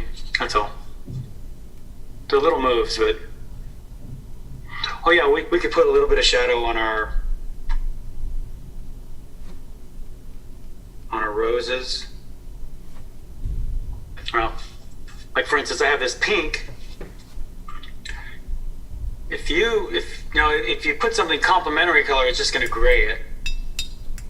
You can just put a darker version of that color, like this. Watch this. See? If you really wanted to jump and stay saturated on some of the foreground ones. So I just took the same color and I put it without hardly any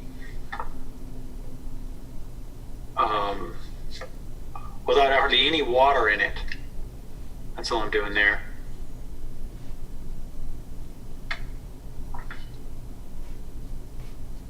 And then on an orange, so if you use red, that will darken the color in an orange, and it'll still keep up the saturation, see? Now, if you use blue in an orange, that is the complementary color, and it probably is the correct color, but you won't get this kind of pop out of it. So there's a neat one right there.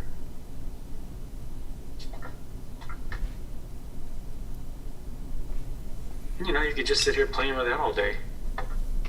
Paint roses, you know? Not a bad way to spend a day. Take some yellow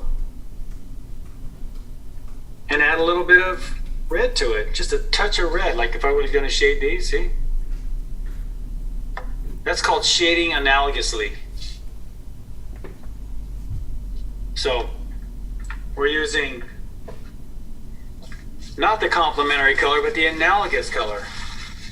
The color right next to it on the color wheel. So I use a little bit of red in that color. I want these to stand out a little bit more, so I'm going to put some leafage around them. Put a little red around that. And that's if I want my color to stay saturated like in a rose. A rose would be one of those areas. Here's another little trick. Let's nestle the roses in here, and don't be too ambitious with this, but watch. I'm going to throw a couple of leaves, see? Right over the fronts. See what that does? See how they stand out right now like crazy? Watch, if I just take a couple like over it. Just a couple. You don't need very much.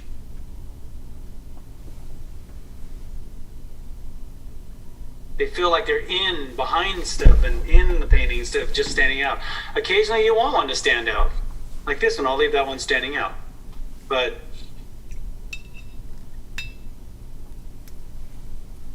just hide them behind a few little leaves. That's what they do. If they're all standing out, screaming for attention, you know, it'll look it'll look strange. A few little more here. This branch needs a little love. There you go. A few little you guys.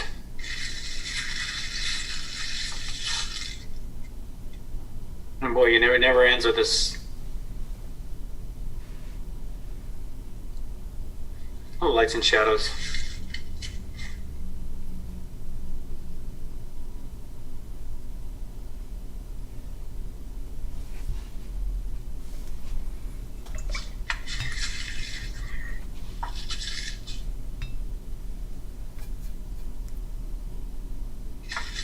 Maybe it needs a signature.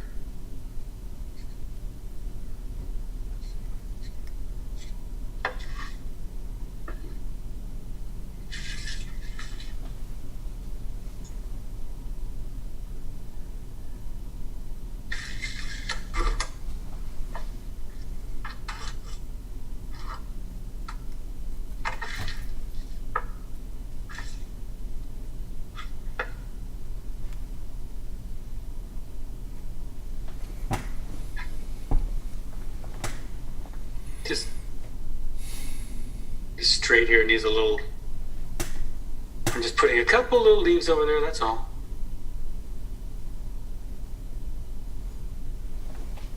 As little information as needed.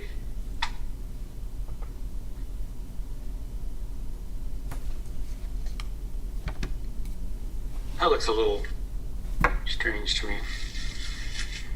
All right, so, and then you mess around with it for a while. Leave it alone.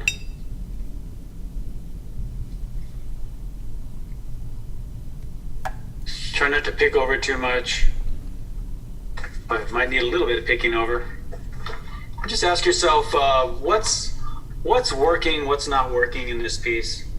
You know, one thing I'll just really quick close this one down with oftentimes when things are facing downward, like the top of this lattice, I'll hit a little reflected light under like this, see?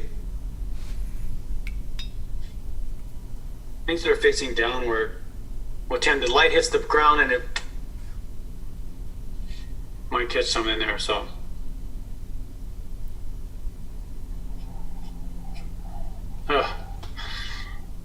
And it certainly could kill the value of this on the, I think I'll leave it though. I think it works. It's pretty stark though. It just makes you feel like sunlight, you know? I'm very tempted to throw down something warm on the top of this, but what do you guys think? Want to take a vote? Should I kill the white here a little bit, or do you think I should leave it? Oh, no. Okay. Good. All right. Yeah. Maybe more dark through the lattice work. I'm gonna shut up. Darks in the lattice. I'm trying to see what you're seeing.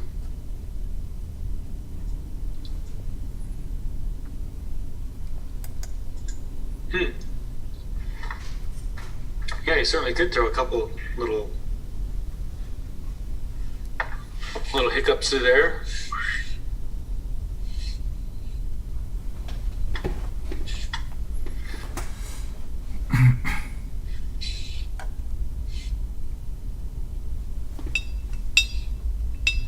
Okay. Okay.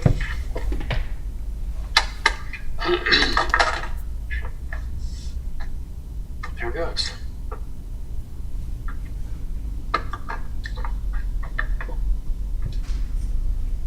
Shall we? How are we doing? 11:30. Wow.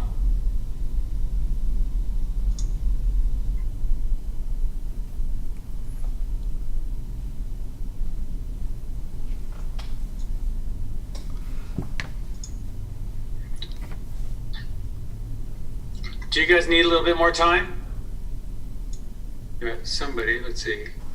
Oh, Charlotte and Charlene. Okay. All right.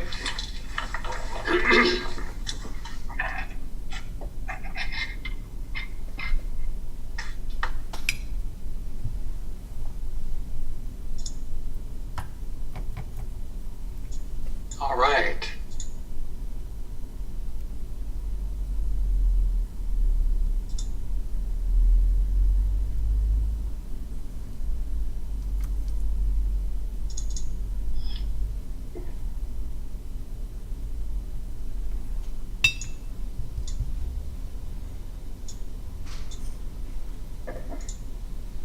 All right.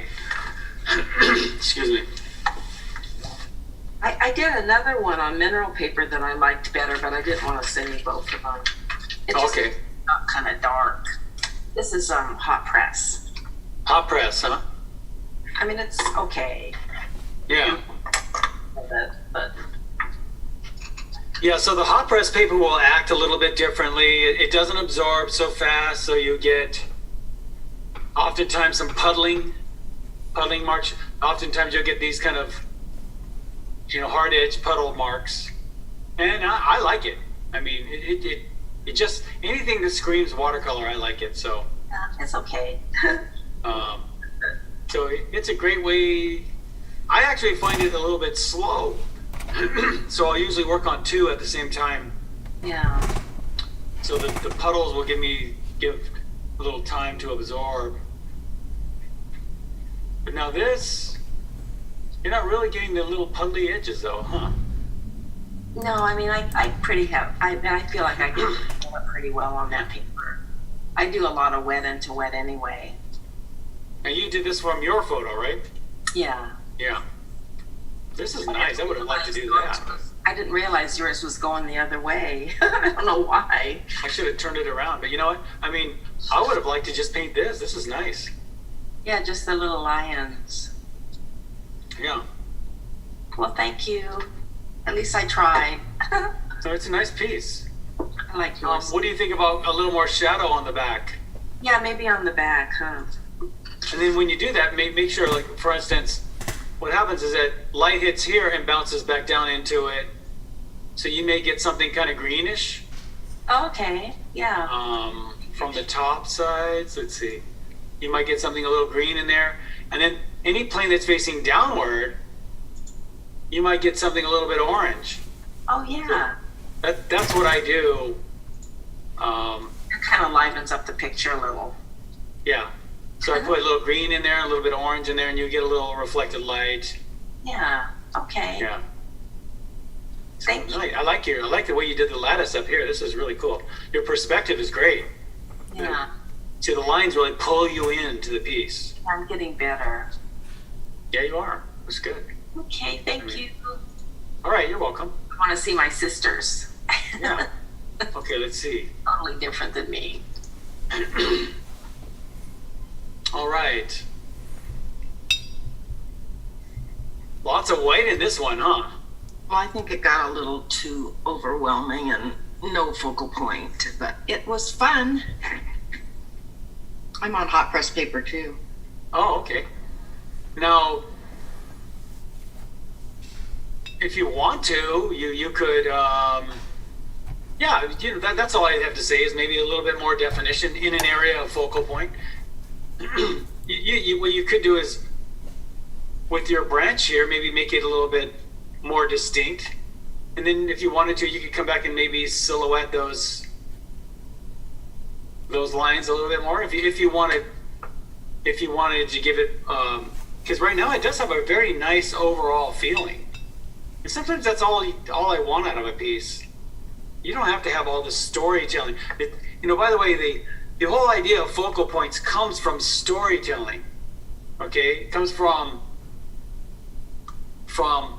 artists telling stories with the artwork.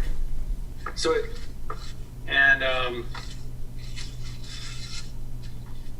I see several animals in my painting too. Yeah. It's kind of neat to see. Well, you know, when you have an abstract area, you know, you might actually see stuff in it. So, anyway, this is a nice piece of work. Well, it was fun to do. I just don't think that those are lions. I think I'm gonna, like, my sister inked her lions. I think I may do some of that in the lion area. Well, if you wanted to, you could just draw back into them and define it. Spend a little bit more time. Yeah, I think I will do that. Yeah. I'm using that paint that lady made from minerals. Oh boy, that's not easy to work on. I know, she has very vibrant colors. Mm. She doesn't have any cerulean though in her pots. Do you know about Daniel Smith's metallic and mineral colors? Oh, those Yes, mineral colors? I mean, Yeah, they're interesting. I don't use metallic colors generally. But they can add a little sparkle to your piece, huh? That's all I need in my pieces, some more sparkle. I don't know, it was fun and your demo was great. Well, thank you. All right. Nice work. Nice piece. All right, Katie. Here we go. Are you there, Katie? Maybe I'll come back to her, huh? Or did Katie leave? Maybe, I don't know. I hate coming back. I don't know whether. I'm looking for in the gallery view. Oh. Okay. I don't see her. Okay. You know what? I'll just critique that right now then. I hope she doesn't come back and go, what about my critique? Okay, so see the leaves in the shadows? So I would have some leaves out in the light as well. And then you see how they're not overlapping each other. So I would have, some of these out into the light and some of them overlapping. Let me find a green here. Some overlapping each other as well. That's why I just kind of scribble them down. I don't know, it's funny. It's almost like when you're loose and scribbly, it works out a little bit better. All right, and the lines look a little large, but that's an easy solve. You want to? I like the shape. You know, all you do is you can just carve back into it. What do you mean? Is this Katie? Yeah. Hi. Oh, okay, you are here. Okay. Yeah. Oh, I'm just saying with the background, what you could do with your light, if they feel a little large to you, which is it's okay if you want to leave them that way. But if you did, you can take that color you're using back here and just carve back into them. So I do that all the time. Huh. So if you wanted to, let's say, you know, here and there. Okay. And what else? Now, you see the way you handled all this? This is great. See, you took that big sort of complicated area and just simplified it. So now if you do want to put in, you know, that one branch, which isn't all that necessary, but it can. Well, it my can branch be, is so subtle you can't see it. Yeah. Oh, probably because you worked when it was wet, Yeah. or just kind of moist. And if the paper is kind of moist, it'll drink it up and you'll lose. So, you know, I might just come back and reinforce a couple of those. I like those. And I even came back and put a couple in the lattice. So if you want to bring it across, you certainly could. And then maybe a couple of leaves, maybe a rose here and there. Could be fun. What I find with the branches is I try and then they get too thick and too big and it wrecks the whole thing. So I probably tried to be a little more subtle. Okay. So I can go back and reinforce. That's the better way to do it. That is the better way to do it. But practice some on your own. Just practice branches. Yeah. Practice them. You can look at branches. You can just make them up out of your head, and you'll notice long tapered strokes work better than short, fat. When they start off short and fat, and they get too skinny too fast, and I call them stumpy. They look kind of stumpy. And you don't have any of that in this piece, but so I like the way you handled your foliage. Nice. Good. Yeah. I mean, it doesn't have to be so finicky. And then oftentimes when I have a big area like this, I might throw a couple like these little leafage things you did here. I might throw just a couple little, just to say, you know, there were a couple leaves overlapping, and that'll make it feel like things are overlapping and overlapping and overlapping. This whole piece is just an exercise in overlapping. So I'm going over that. And then sometimes on the edges of these, because there's leaves and things, I might put in a couple of leafy things along the edges, you know. Sure. Yeah, just to kind of break up how hard, like right now it feels like naked columns. They look hard. Without any, they just need a little foliage around the outside, you know. Okay. That's easy enough to do. You can do that after it's dry too. Yeah. All right. If you wanted to add a little shadow to the back here too. Where? You know. Oh, okay. Okay. So If you don't, just leave it. Okay. It's up to you. Okay. Thank you. Uh-huh. And here's Francis. Okay.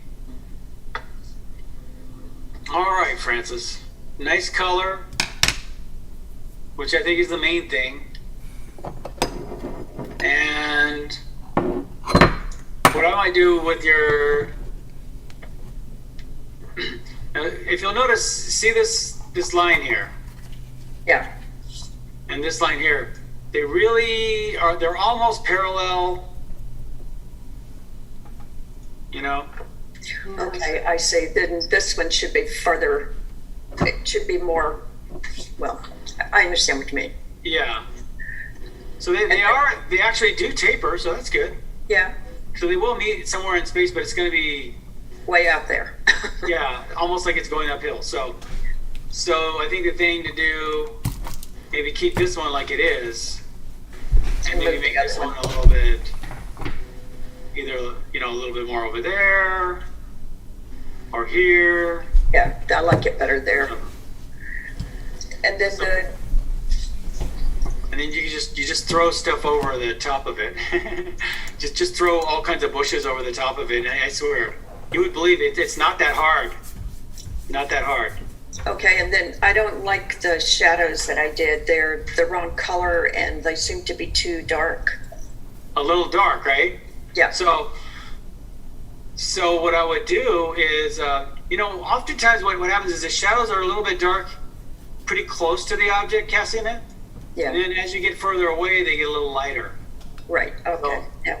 So what I would do is wet it around here, and let it sit for a while, and then just pat it a couple of times with your rag, and that'll lighten it up. Okay. Yeah.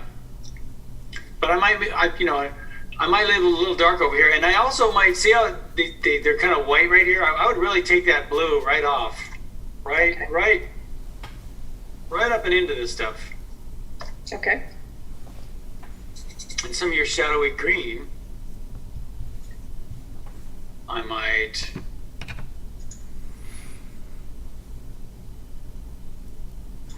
it's pretty distinctly different. So what you could do is use this green here as your light coming through the leaves, like you did up in here, this light green here. Uh-huh. And so what I would do is glaze this with a little bit of yellow. Whoops. Put a little yellow in there. And then come back with some of that green. Okay. And give it some shadow. Okay, I see. Yeah. I'd say this probably needs a little bit more shadow in this area too. At the base of things. Okay. Down at the bottoms.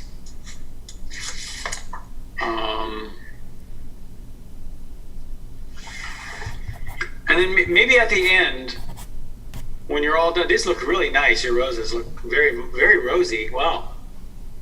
But occasionally, just take a couple. Like I remember my little trick. Throw a couple of leaves right over the roses. Not very many, just a couple. And that just sort of nestles them in. Okay. Here and there. Not real dark. I mean, this is pretty dark, but. And then they won't stand out so much. They'll just sort of find it. They don't stand out so much. They actually just kind of fit in because they're behind stuff. I might actually come back here.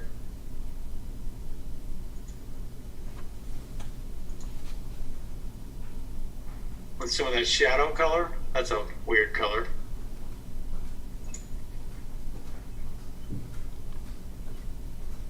Maybe a little shadow into those. And then we talked about earlier, I hit a little reflected light into there too, like a little bit on the back, little bit of reflected light in there. Maybe a little orange. Down at the base. Okay. All right. Okay. Okay. Thank you. What city? Let's mute you guys. Bullets? Mute. Oh. Oh boy. Well, I don't even know that. Let me mute. Now I have to get out of here to mute you. You see? Boy. Where am I? Oh, I'm still screen sharing this, huh? Okay. Put it in, and I'll tell. Okay, George, you need to mute yourself. There we go. There we go. Let me do this again. So you see why oh, do I have the wrong one? Yeah, I do have the wrong one. That's what it looks like on my thing.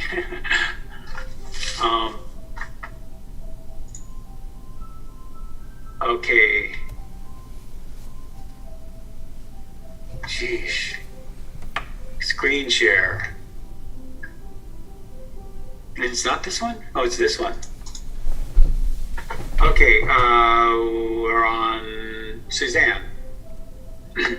You guys see Suzanne's? Do you see this, Suzanne? Hello? Yes, I yes. Great. Okay. Otherwise, somebody's making a phone call right over my crit, right? So I have to. So then I have to get out of it. It's not easy because I gotta get out of this and then get into participants and mute and then come out. It's a lot of steps. Okay. You got a lot of stark lights and darks, which on a sunny day can feel very much like that. Okay. So just, really you're doing everything right. There's just a few things, a few small things, but actually they can help a lot at this point. So what I would do is, you see your stark edges of the sidewalk. I would pull more foliage over, just go ahead and take some leafage right over that, here and there. And that's one of the things I'll do with some messy fallen rose petals and leaves and stuff too. I'll throw those down on the ground. And let's see. And what it does is I'll use them to break things up. I need a bigger, there we go, right there. So I'll put a few leaves on there, but I actually am pretty strategic about it. I'm using them to break up this line. So I'll put a couple there, and then I'll put a couple, dark ones into the shadow there, like we talked about. Okay. And I might even put down a couple of reds and yellows and oranges because that, adds a little color and breaks it up. So, all we're trying to do here is break things up a little bit. Like, for instance, you see you got a line here and a line here. Yeah, it's too parallel. It's no big deal. It's no big deal. Well, if you'll look though, they also parallel this, and they also parallel this, and this, and this. You see? So all we need to do is break that up a little bit because they're there. It's all up there. But so what you do is you just take a few little leaves, overlap, overlap, overlap, overlap, and break that up a little bit. Okay. Some shadowy leaves, we'll do that in a second. This is the kind of thing where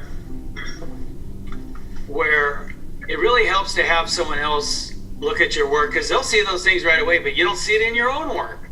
And I do it all the time. I can't tell you how many times I'll ask my wife, hey, well, what do you think of this? And she'll go, don't you think that sky's a little green or something? And I go, oh my gosh, I meant to change that. Why didn't I, or something, So a little bit, see now on this side, your branches are pretty nestled in. Everything over here, see, it's pretty nestled in. So what's happening is that these guys over here, they're just very stark, very, very high contrast. So they just need a little nestling, Okay. They need a little love. They need a hug. So give them a watercolor hug. Okay. All right. You know, those are the only things really that are going on that I think about those kinds of things, to break up any monotony, any sort of line. So we still got this line here too, right? So Yeah. I can just use a couple little things to break that up. And it wouldn't take very much, see? Just that, did it? Right. So these are very easy solved problems, but oftentimes, you know, we'll look at them and we don't know. We're like, looks pretty good, but I'm missing something, you know. Also, let's see here.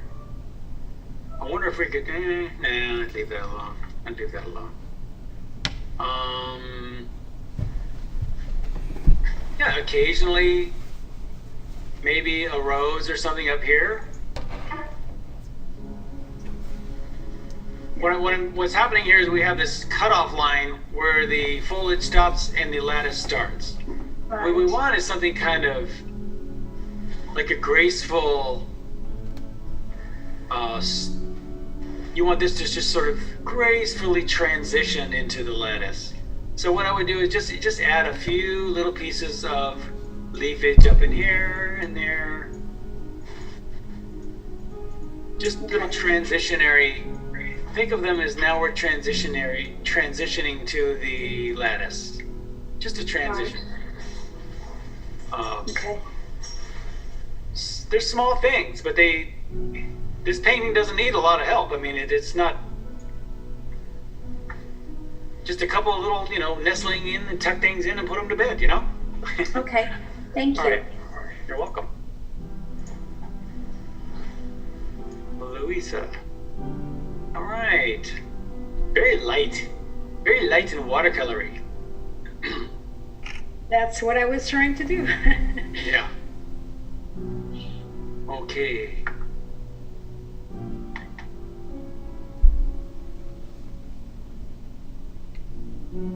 I think what's happening here is that because these lines are meeting, they're going to meet somewhere up in the sky. It feels like you're going uphill. Yes. And you know what? You certainly could be going uphill, I mean, or it's possible. But so if you want. Yeah. Is there a way to correct that? Yeah. Let's see. I'm not going to say something smart either. Okay, keep this one the same here. Keep this the same. All right, let me use my little straight lines here. Keep this like that. Make your vanishing point around here, and go like that. So take some of this green.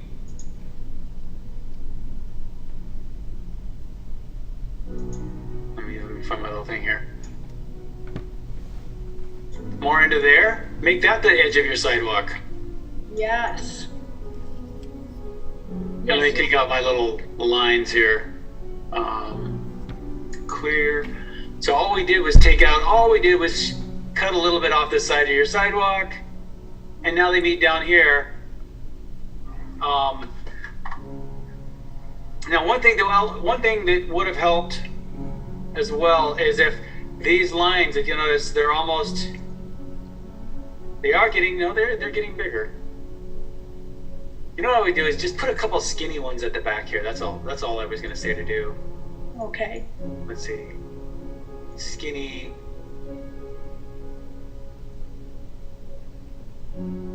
Reach with a lighter blue.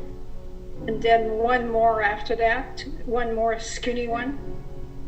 Yeah, just a couple of little skinny ones back here, and keep them really like you're doing dry brushy, like it's not a big deal. All I'm trying to do is get the feeling that these things are going, they're moving back in space.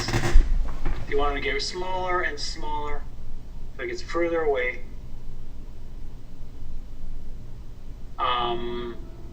What else?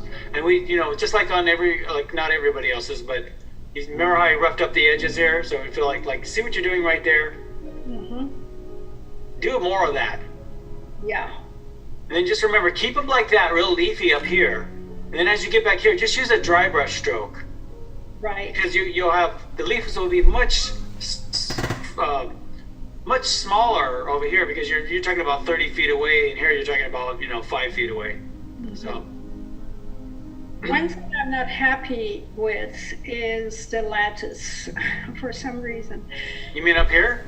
Right, yeah, in the back. It doesn't seem to work. I don't know what's wrong with it. The secret to that is throw a bunch of vines and stuff over it. Okay, hide it. Yeah, I do this too, and if my lattice doesn't work, I put more foliage over it. But I would actually suggest doing that anyway. Put a couple of vines through there, going through here and there, and some leafage, and maybe a rose or two, and keep the lattice. You want some areas where the lattice is showing, but maybe a rose or something, and a whole bunch of leaves because that'll sort of tuck it in and make it look more nestled in. Right, that helps, yes. Now what happened was because your sky hole's been between, it got a little dark on you. Yes, exactly. So it got a little dark, and that happens to everybody. You just throw some stuff over it.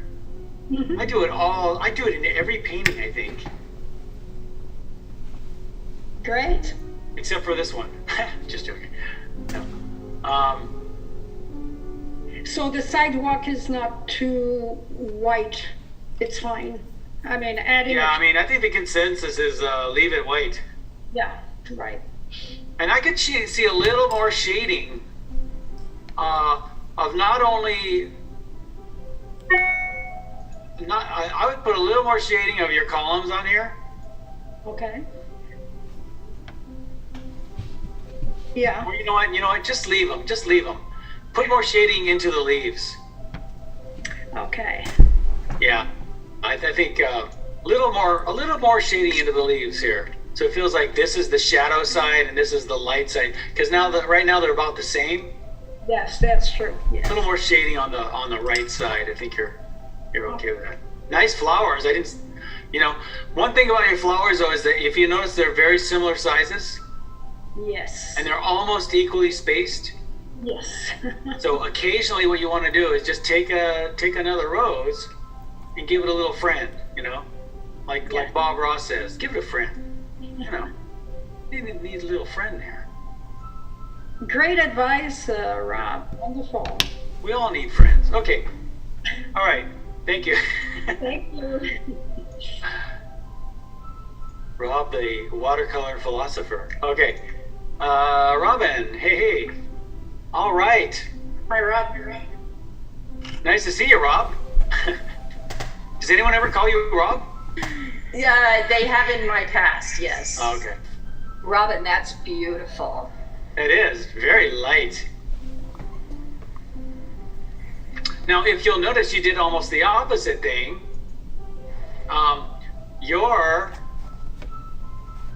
This is perfectly fine.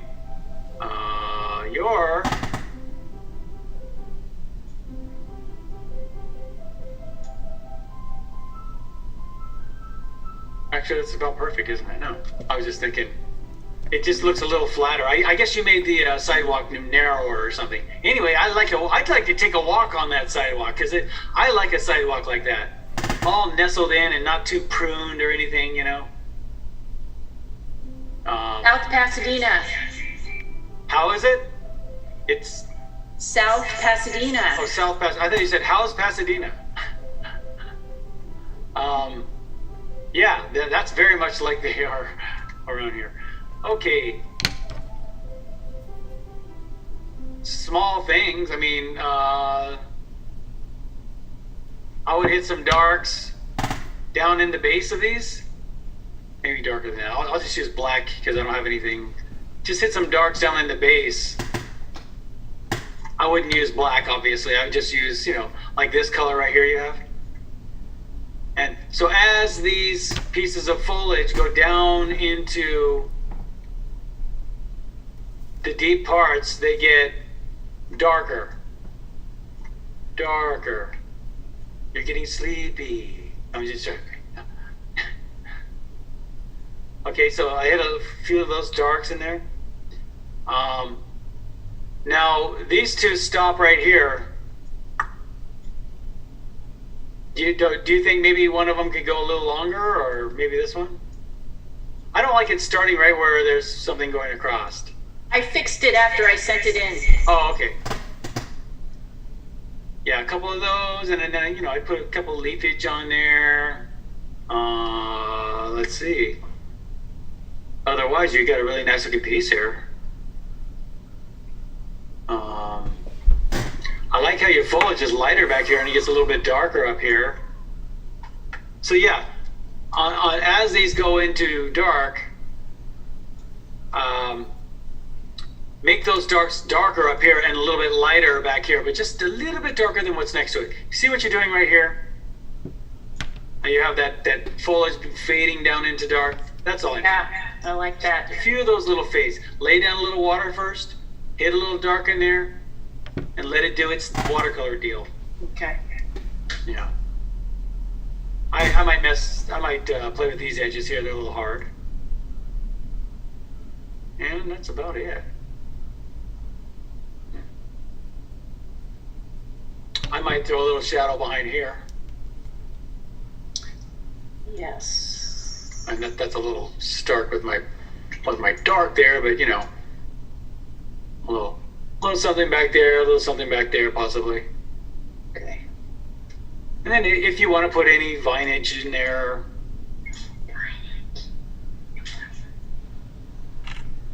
Otherwise, looking great. Very natural forms. And that's one thing to learn by this painting, everybody, is look how natural her forms are. Really natural. One just a quick little parting advice is if you look at a lot of your strokes here are right beside each other. So occasionally, like you did here, that was a good move. Occasionally just take a couple of them and overlap. Maybe even overlapping the other way or something, but overlap. Take a few that are overlapping.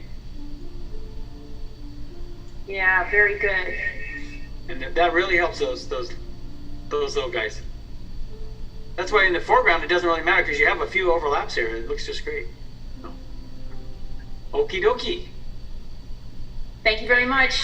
Thank you. I guess I'll see you Sunday, huh? Yep. That'll be fun. Both Peggy and me. Yeah. All right, that'll be fun. Marie. Okay. That looks a lot like my painting. Let's see. I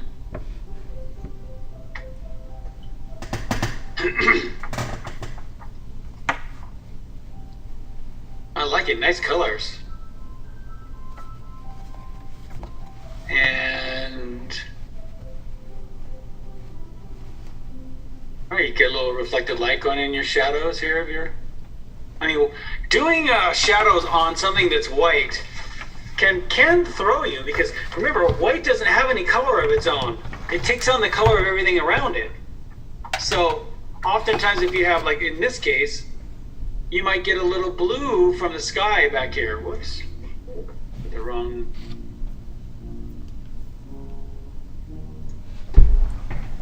You might get a little blue on his back because it's facing up. Maybe I'll try this blue here.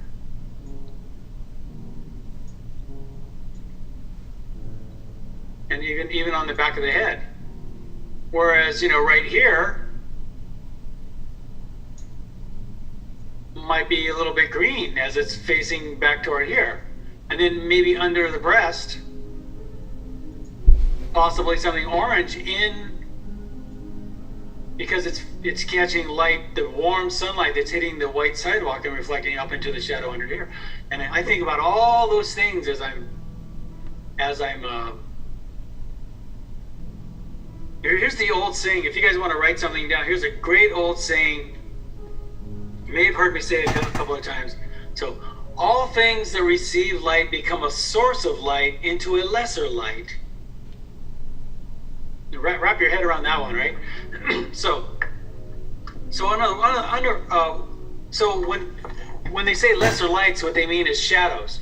Shadows have light in them. Shadows aren't black; they have light in them. You know.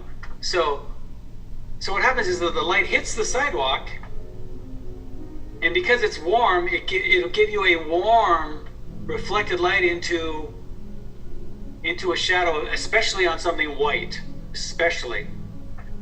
But yeah, all things that receive light become you know what I said. No, I'm just like all things that receive light become a source of light into a lesser light. Is that what I said? Say it one more time, Rob, please. Yeah. All things that receive light become a source of light into a lesser light. Mm. So let's say the green received light. And then, so now it becomes a light source, and it's projecting light into the shadow, which makes the shadow kind of green. And you'll see, especially in white, take a walk, and you know, you can see this at a place like a garden, because they'll have statuaries and whatever on a sunny day. This is the ultimate place to see these kinds of things happening. But you'll see reflected light into white objects, and they take on the color of the sky or the grass or the sidewalk. You know, what's really great at the Huntington Library is they have this terracotta walkway, and they'll have, you know, I'll see people walking on there, and all the undersides of, like, under their chin or whatever will just turn orange, you know. It's just amazing. So anyway, so looks great. Maybe a little more foliage over these lines, over the vines. A couple, a little bit, just to, like I said, kind of tuck them in a little bit. If they're looking a little stark, like this, maybe put a couple over here and there. I think what's bothering me is, okay, on the right-hand side, the dark foliage at the top, all the strokes are going kind of the same direction towards the kind of, say, left corner. They're kind of, I should have varied those. Just, you know, it just seems like all of them are sort of going that slant. So just counter that. Put in a couple of counter slants into it. Like these are all kind of going this way. Yeah, that bothers me. I said it. So put a couple in going the other way. You wouldn't believe, you don't even need very many. Yeah. Just to break that up. And then again, on the left-hand side, all the vines are going to the other corner. So I played with it, and I got a couple of them going. Yeah. Just a couple of counters will work with that. Do you think these shadows should be a little more solid? Probably, yeah. Because, you know, I think they're going across. I mean, now leave it on the outsides, leave it kind of raggedy, you know, like there's like, you know, leaves and stuff. But here, I'll use blue. But yeah, so I would put a glaze over them. Just a quick glaze. Just bringing those together a little bit more.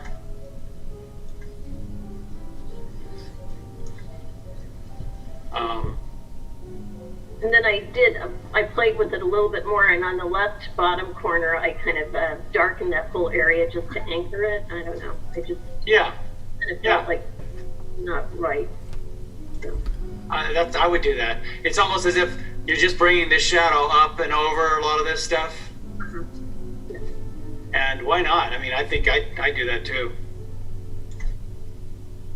Yeah. Yeah, looks good. Now, these are kind of going downhill a little bit. So what you can do is just, it's not a big deal. That might have been the angle of my camera when I. Oh yeah, that's probably it. It was pretty straight in this, but I know what you're saying. Yeah. A couple more little pieces of foliage on there, if that's a problem. Yeah. All right. Thanks. Nice looking piece of work. Thank you. Following a great master. Well,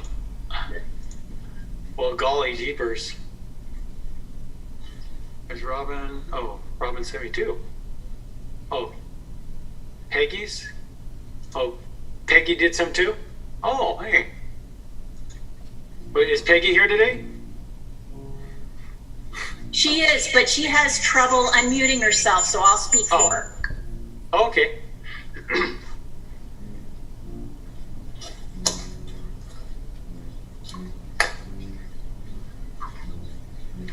Let's see. Is she in? I didn't know she was in this class. Oh, I knew she was in the other class. Okay. Let's see. Boy, let's see what we got here. All right, nice work. Here we go. There's your focal point. I might take a few of these shadows and just attach them to the side here. Just kind of bring them over. Bring that over. And typically what will happen is that the shadows will be a little darker on this side because they're closer to the object casting it, which would be the columns. And then they get a little lighter over here. So that'll typically be what happens. Let's see. I could see throwing a little bit of shadow along the column here, possibly, and maybe a little more foliage on this side. Just here and there. Maybe right behind your rose too, and maybe even a little bit overlap.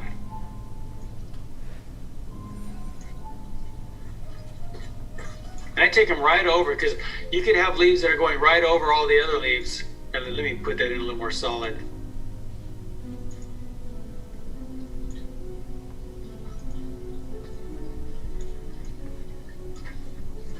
So bigger leaves up here because this maybe these leaves are coming off this big stem here. And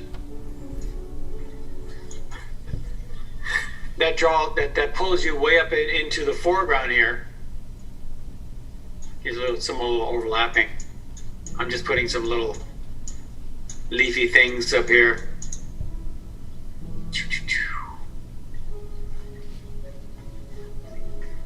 All right, I could, you can do the same thing over here too. One of my favorite things. Now you have all this white here. We can pretend that's the white of the column. And then what I like to do when I have some white areas is just cast little shadows over them like this. Just kind of, whoops. This one. Cast little shadows over, like around the columns like this. That's kind of fun. Maybe even here. Let's see. These would be small. Little cast shadows. Little leafy shadows. For white areas, I like to do that to them. If I have them. Maybe some over here. Just breaks up the white. Sometimes I leave a little extra white on there because I want to do that, and it's very effective. It works really well. Just small things. Maybe a little more shading on the left side, leaving the right side pure white. So you really get a sense of light and shadow on these lions. And then what we said earlier too, maybe if you want to throw down a few little leaves on the ground, little flower petals or whatever, please do. All right, thank you.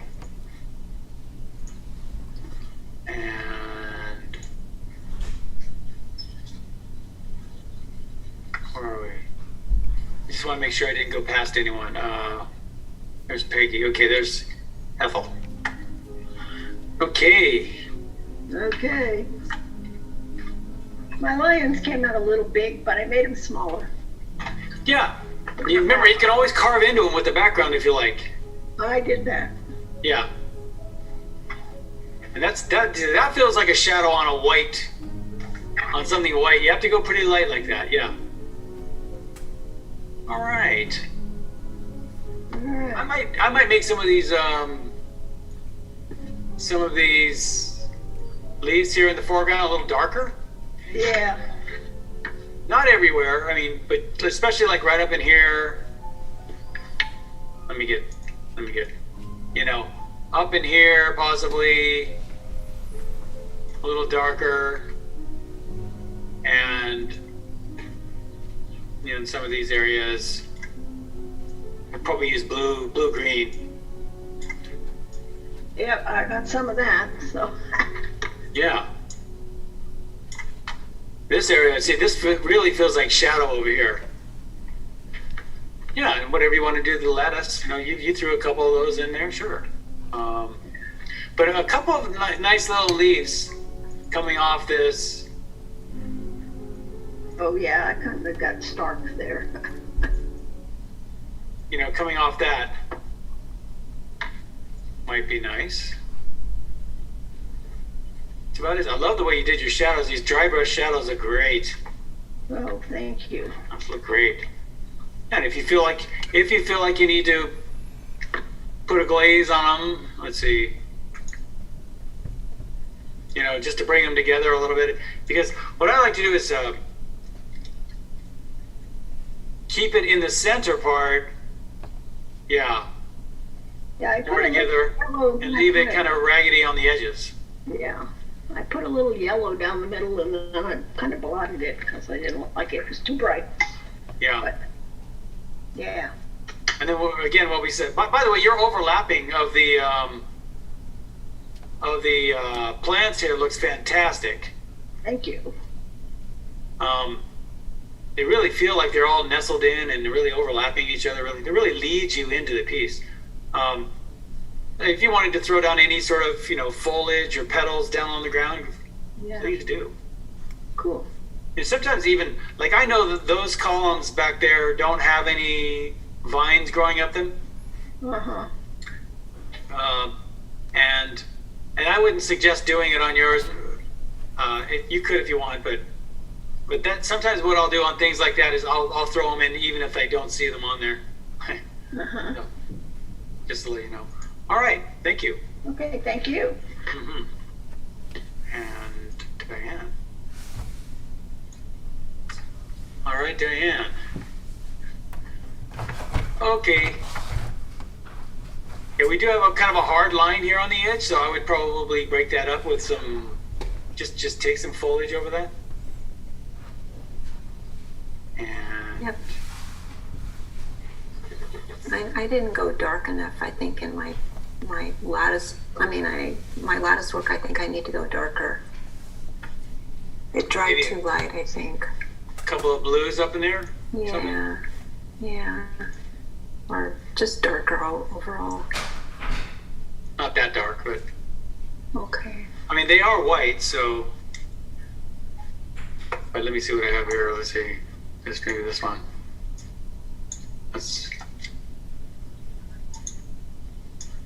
Yeah, something like that. Yeah, they're darker than the sky, so yeah. Yeah.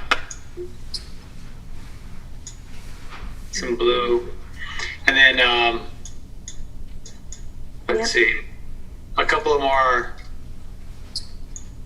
maybe a little more leafage on these. Okay, sure. Mm-hmm. And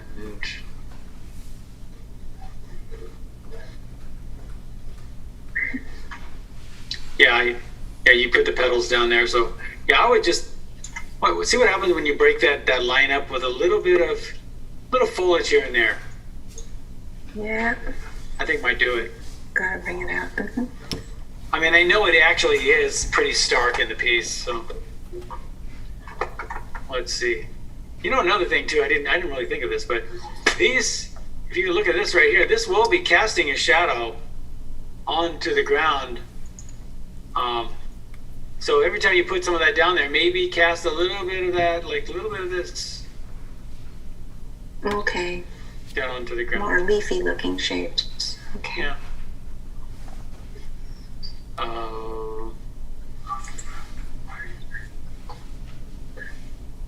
If you like, maybe a little more shadow here. What do you think? Oh yes, yeah.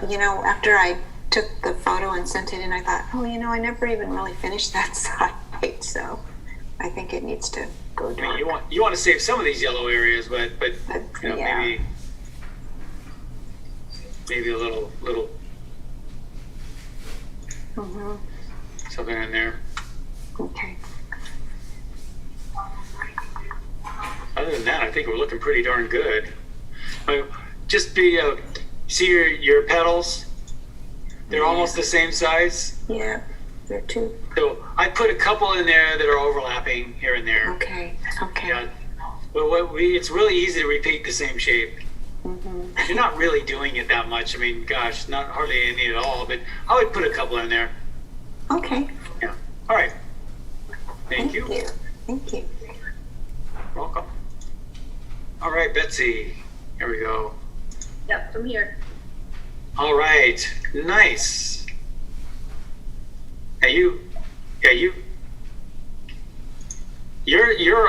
Your ground lays really flat because you brought down your horizon down a little bit lower. Yeah. Which is just fine. I mean, it's going to probably somewhere in there, right? Yeah. Which makes it lay down even flatter. See, the lower we bring that down, see, the flatter it'll be. So if I brought it down there, it'd be really flat. So, and that's fine. All right, nice work. Let's see here. So maybe these are a little dark, huh? For this piece, or the other thing to do is maybe put some leaf shadows that are pretty dark over it. Not as dark as these though, but like this shadow right here, this color of the leaf right there. I take that color and nestle these branches in a little bit. Maybe not that much. Let me take these off here. Just a few here and there.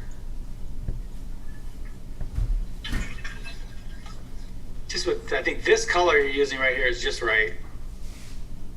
Just to break that up, because they look they really demand attention because they're so dark and the background's so light.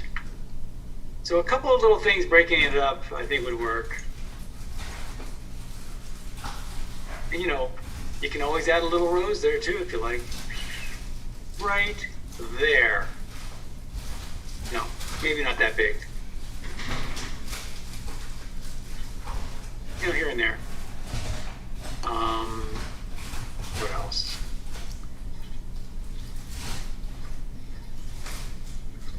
Yeah,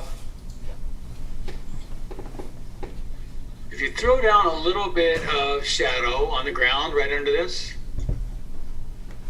right below it, it's big.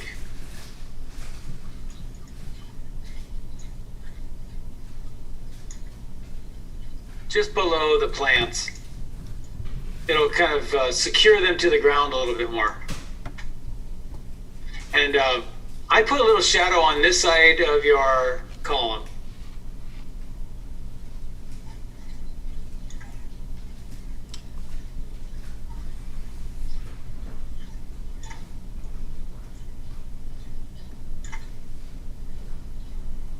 And sometimes what I like to do, like I said earlier, I like to take some shadows and maybe bring a couple around, showing us the form of the column like it's round. So I'll bring a round shadow going around it like this, around here and there. That's one of my favorites. I do it on trees. I do it on everything. I'll use the shadows to give the contour, the character of the form. That's the word I was looking for. All right. Any other questions? I think maybe a couple of things up into the lattice work might be nice. Looks like you got a couple of marks up there. Let's see. No, I could see something going like that possibly, or maybe up like that. Maybe a couple of vines. What was that? Yeah, no, I see what you're talking about. Yeah, Yeah. so things that twine in front of it and behind it. Yeah. Yeah. All right. Okay, good. I attempted that, but not Yeah. I would do that. Okay. Now you got 4 yellow ones right here all in a row. If you wanted to, no, if you threw a red over this yellow, it would be just perfect. It wouldn't. So if you wanted to break up that, I could do this little transparent one right here. If I threw something red transparently over that, see, it won't. It just augmenting the color a little bit might be, just to break up the monotony of having 4 right next to each other. Yeah, On the other side, I think it's just fine. If like these 4 right here are very similar, so if you take a little yellow and throw it on one, it might break that up a little bit. It's just the same thing in reverse, right? Exactly. I mean, they're small things, but okie dokie. Okay, thank you. You're welcome. Thank you.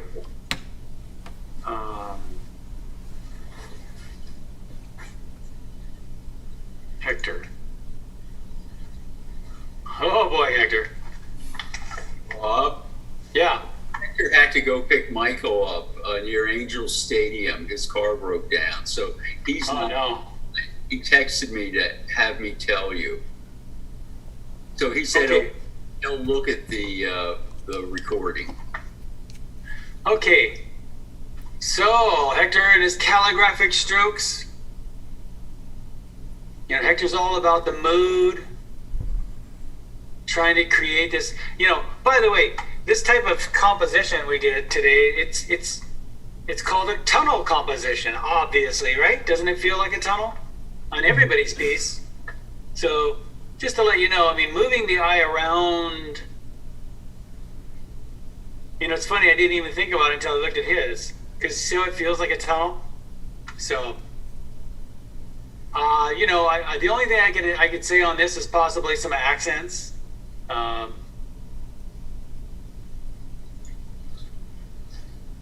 So if you wanted a little bit of red here and there, or I don't have pink. I do. Ooh, I do. Look at that. Wow.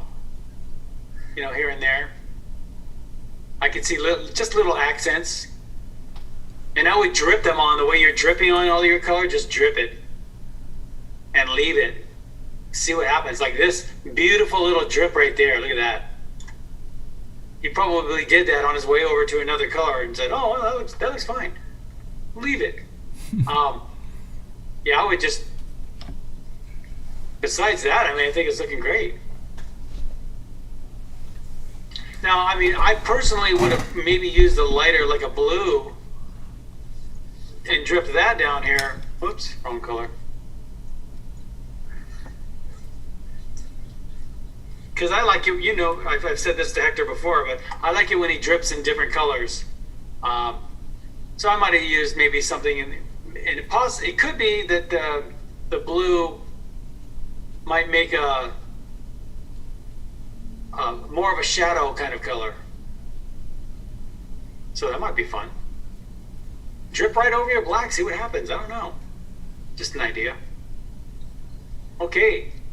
And he went and killed the value of that pure white, and I think that looks very nice. That looks actually almost exactly like what it looked like in the photograph. That value and color. Looks like just a hint of like a orangey pink. Okay. Thank you, Hector. And Jane. Okay, Jane. Let's see. Looking very watercolorish. Let's see here. Okay, now as the light goes down on this left-hand side, we will get some shading. So I know it's hard to think of all that monotony as having sides to it all. But if you notice, I'm bringing all my shadows up. Right. You know. So you can just treat, because right now it feels like this side's in light and this side's in light. I would keep this side exactly like that. This right here is a painting all in itself. And this right here is done very well. I would just think of it as having a side to it, like a right side to it. And, and just working some shadows, leaving some light. Here's an interesting way to think of it.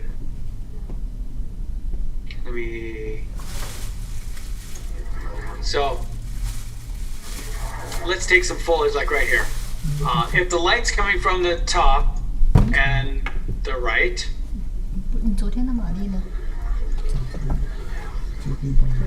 then the stuff over here is mostly going to be in shadow. I know you're working with all this vegetation. How can you actually see sides to this stuff? I know, but it does have sides to it. So I would just take that color, take it down into the left-hand sides into this stuff, and work that up. Now you left out the columns, it looks like, and that's totally fine with me. I don't mind. I can't see any really. Yeah, I know there's very little in there. You don't have to put them in. But I see that side should be darker.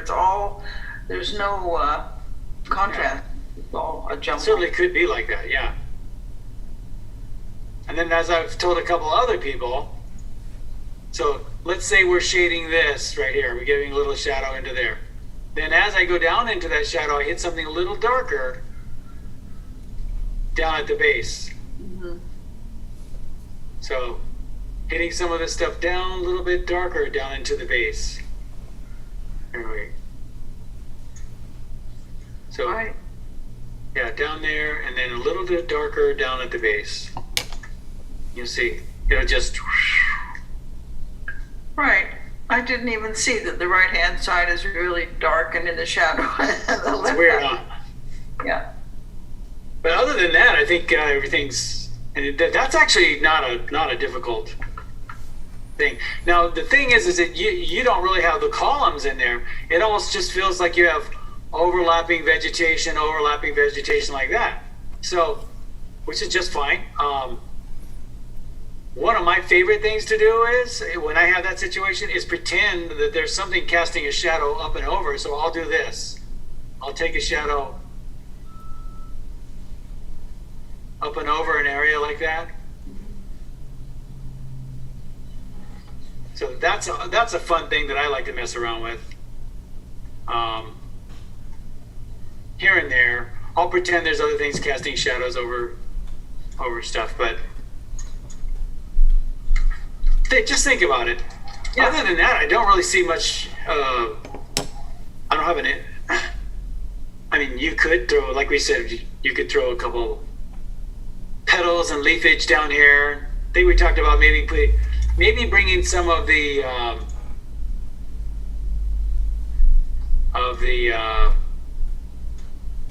plants, a little bit of shadow over the side, just to break up this edge. Mm-hmm. Right there. Because you broke up this edge just perfectly. I mean, great. So just a little bit over there, I think. That's about it. Okay, great, thanks.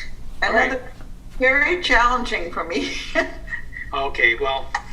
But it's great. Thanks a lot. Thank you.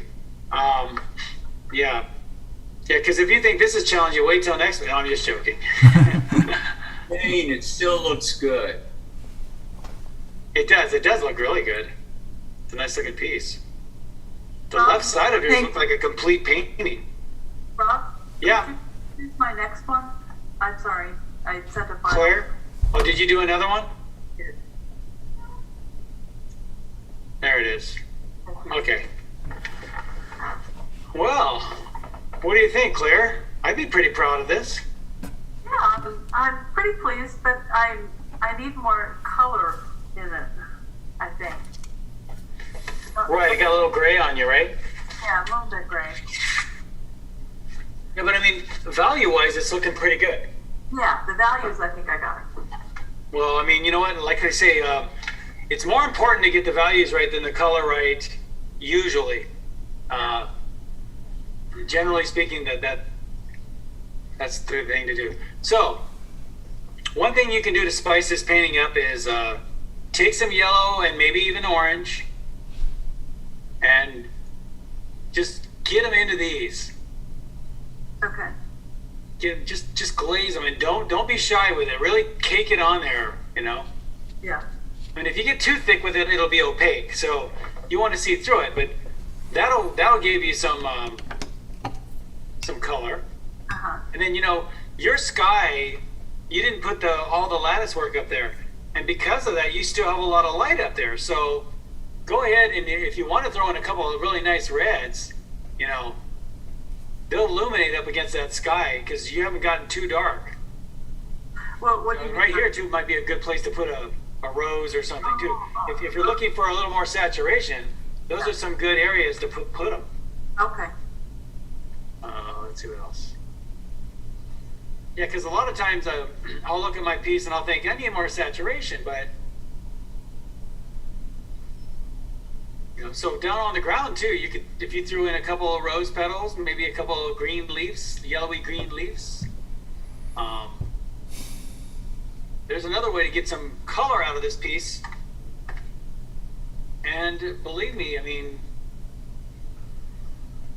they'll see the thing about grays.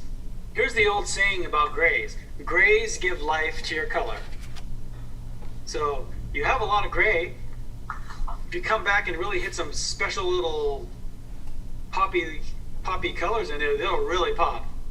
Okay. Now there's also the other option of, like, let's say you have kind of a blank area right in here, and you really want to give it some zing. So you come back here with some white, and put that down and let it dry completely. All right, and then come back later with your red and glaze it over. Oh, okay. Wow. And it'll get it. That's basically almost literally the same thing I do when I do it in watercolor. I'll do that, put it in white first, let it dry, and then glaze it over. Okay. Like a gouache white? Yeah. Gouache white or Chinese white, either one of them will work. Okay. Make sure it's really nice and opaque so it dries. So I don't use hardly any water in it. Yeah, okay. So it dries really opaque. Yeah. And these are some ways you can get some saturation back into your painting. Okay.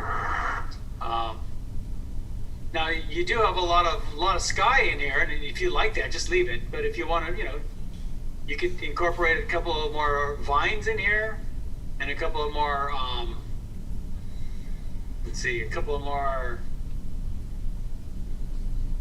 flowers and leafage. Okay. So it's another idea. Okay. All right. Thank you. Thank you. Okay. Let's get to Debbie here. All right, Debbie. Okay. Well, you really got that feeling that these shadows really, you put in a lot of those shadows, and they really pull you back into it, don't they?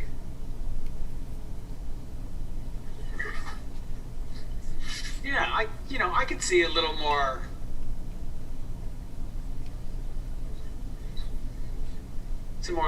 A little bit more leafage up here, and even if you want to hit a little little rose occasionally. Any color you like.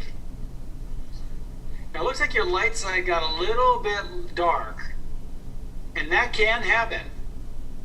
But what I might do is actually hit a little more dark, believe it or not, on the shadow side here. Just reinforce a couple of these darks. Well, here, let me. I hate to use black, but it helps me to get the value right. See, now it feels like one side's a little bit more in shadow.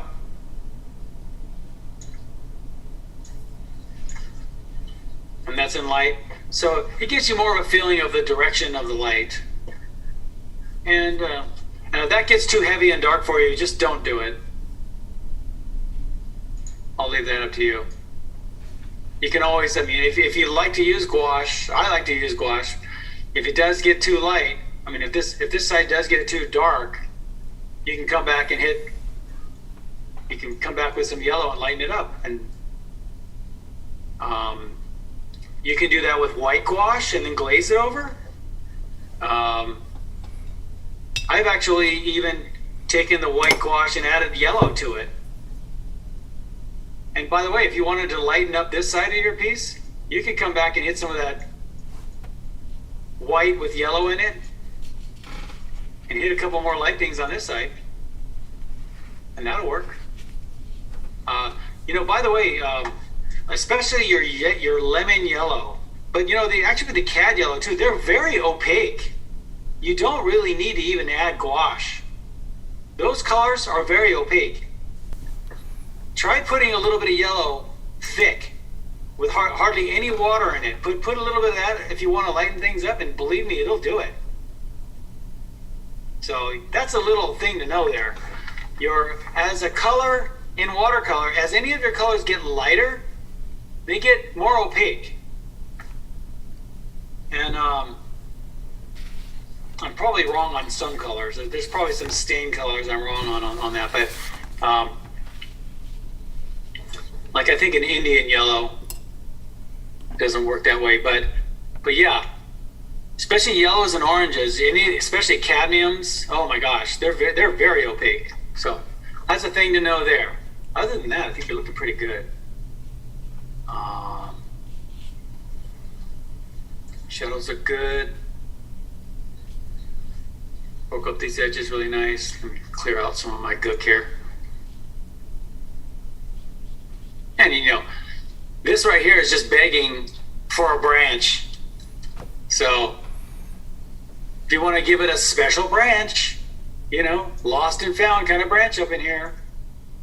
Of course, darker colors, but I might do that. And I keep it more lost and found. So, I can't really do it with this, but, break it in there. So, Rob, I missed your first comments because I've been dealing with some UPS problem with a huge shipment of wine, okay? Anyway, which I really need badly at the moment. Anyway, it is. So, you were saying, because actually I was fed up with this. Huge shipment, yeah. Yeah. So could you give me just sort of like the key point? I was busy trying to make sure that it was actually coming and not being sent back. I was just saying that you're now, by the way, you have the recording too, just so you know. Oh, good to know. So this is, I was saying that your lights are a little dark and your shadows could use a little light. Yeah. So take a little bit of the cadmium yellow. Put it on pretty thick. Yeah. I don't know if you can see mine right now. No, I can. But watch, I'll take some cadmium yellow, and I'll put it into this. Here, I'll just. Let me see. Did it dry on me already? Here, let's see. I'm sorry, this is lemon yellow. Look at this. Can you see that? Yeah. Look how it lightened up that. So if you have an area that's too dark, you could just kind of lighten it up like this. And that's straight watercolor. There's no gouache in that, but it actually is semi-opaque. Right. Yeah, I really like that. I think I'll do that. Oh. Well, here's my other comment. I'm particularly feeling atrocious about the ground shadows. I actually don't have much of a problem with them. Well, okay then, I'll live with it. They're, try throwing some leaves and stuff on the ground. Mm-hmm. Try my little trick of putting some dark leaves in the shadow and some light leaves in the light. And try it with the rose petals and things like that too, if you like. If you want to play around with it. Yeah. You wouldn't believe what it'll do.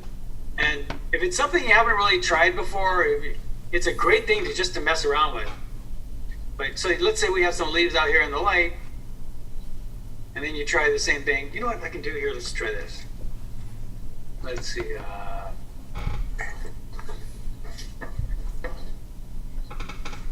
Let's see. This color.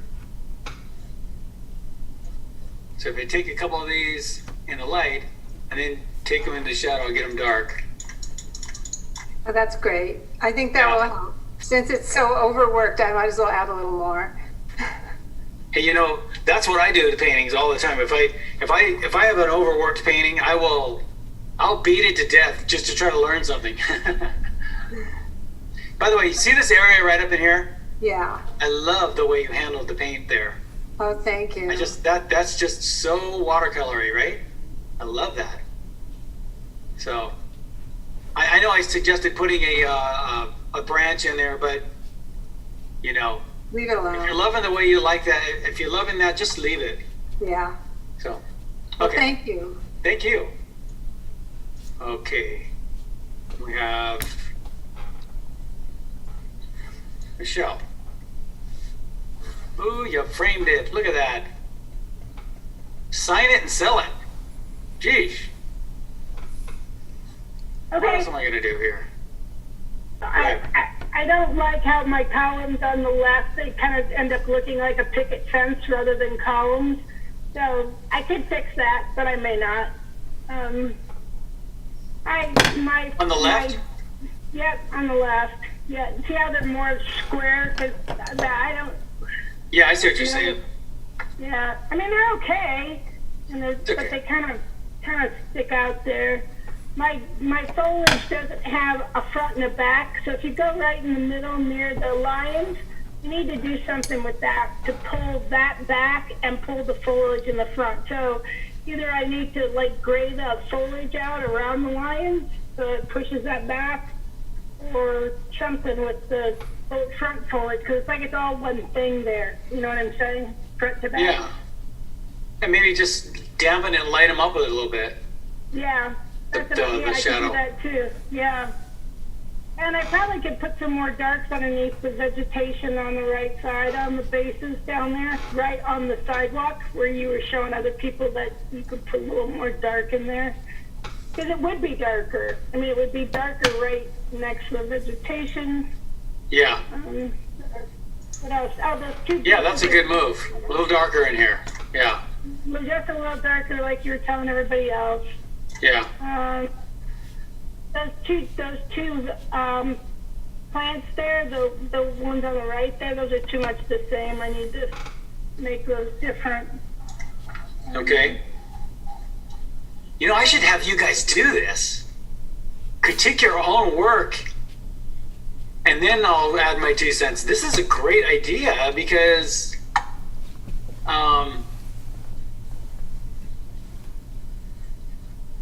you have it on recording. Because now you have it on recording. And so if you try to sue me, I'm just joking. No. No, but it works for me because then I'm learning, because I need to critique it while I'm painting it. Yeah. You know what I'm saying? Yeah. Oh, okay, that's not working. But I don't notice things until I've taken a picture of them. Yeah. And I'm not sure about my branch there in the front. I mean, it's almost like, I don't know. I don't know. Is it too dark? Something. I don't know. I'm not sure I like that, but I don't know why. Well, I think it's this area right here. It brings a lot of attention to itself. Yeah. And, if you were to put some vinage in the background, it wouldn't.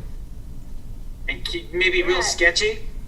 Yeah. Okay. Real sketchy. Real like nothing. You know. It would detract from this because this right here becomes very attracting, and let's see. So yeah, it's the contrast that does that. Yep, you're right. Okay. So, and then for your columns right here, you were talking about you can throw usually when you have foliage up here, there'll be a shadow down below it. Yes, so that's true. Yeah. You throw a few little shadows down below it like that, and maybe going over, and then possibly grasses and foliage coming from overlapping it here and there. It breaks all that up. So,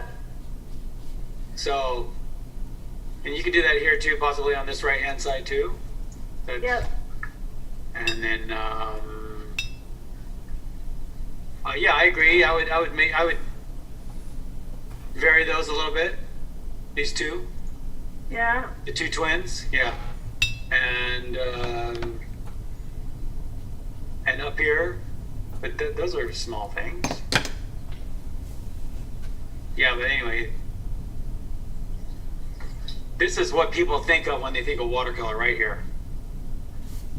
When they go, I want to buy a watercolor painting today. Oh my gosh, look at that. That's because it's very light and luminous. See, all your colors really illuminating, and it has these, because you surrounded these pieces of saturation with something pretty dark and maybe even complementary, right? Green and red, and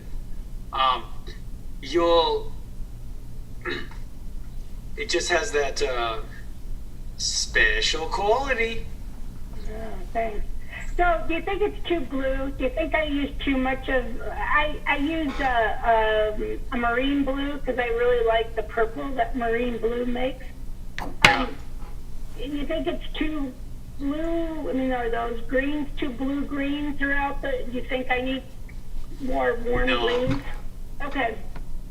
No, I like your blue-greens. I love a blue-green. I mean, it's a great way to break up your greens. Sometimes greens can just get all the same, Yeah. You get this red greens, yellow greens, blue greens. You just got to throw them all in there. In this case, you want a smorgasbord. And most of the time, people don't put in the blue greens or the red greens or the yellow greens. No, I'm just joking. Okay. All right. Thanks, Rob. This piece is looking nice. Yeah. I put in a little bit more dark right under these plants. I think that really does something. Okay. Thank you. So what did I do? Oh, I stopped sharing. Didn't I? Oh, let me see. It's this one. Okay. And we have Henry. Oh, hi, Rob. Do you have another one? Yeah, I can send you another one. Just do another. Sorry, but the orientation was wrong. So you can go ahead. That's okay. I'll go to George. Yeah. Let me send you another one. Okay. All right. Hey, George. Are you there? All right. Well, looking pretty darn good. Wow. That's pretty, I'm surprised you didn't use your crazy colors today. This is almost unlike George. Yeah, it's almost unlike George. I would say that's a pretty academical painting, George. Let's see. Just practicing his academic chops today. Just fine with me. Let's see. That's the academic medicine, George. Yeah. that's his old career showing. Yeah. Okay.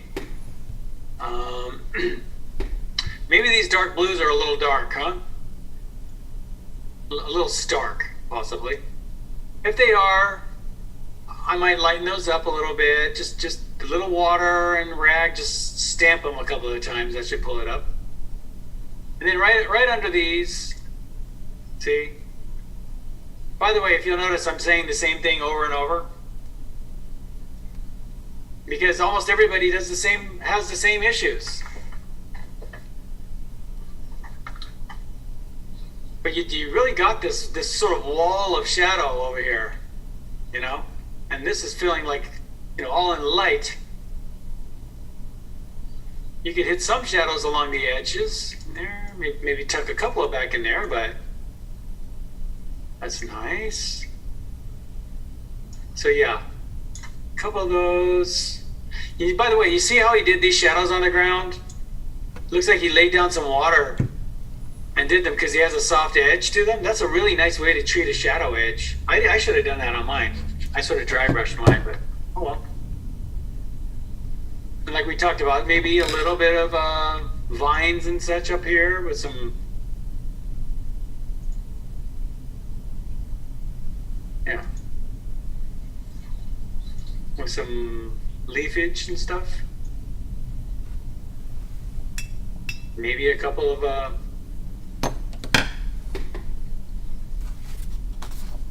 those up in there if you like. And by the way, the cadmium red is pretty, especially if you have a vermilion. I don't know if you don't have to have, but the cadmium red is a very opaque color. So if you wanted to, let's say you lost a little saturation out of here, take that cadmium red and right straight out of the tube. Don't put any, I mean, just enough water on your brush to keep it together.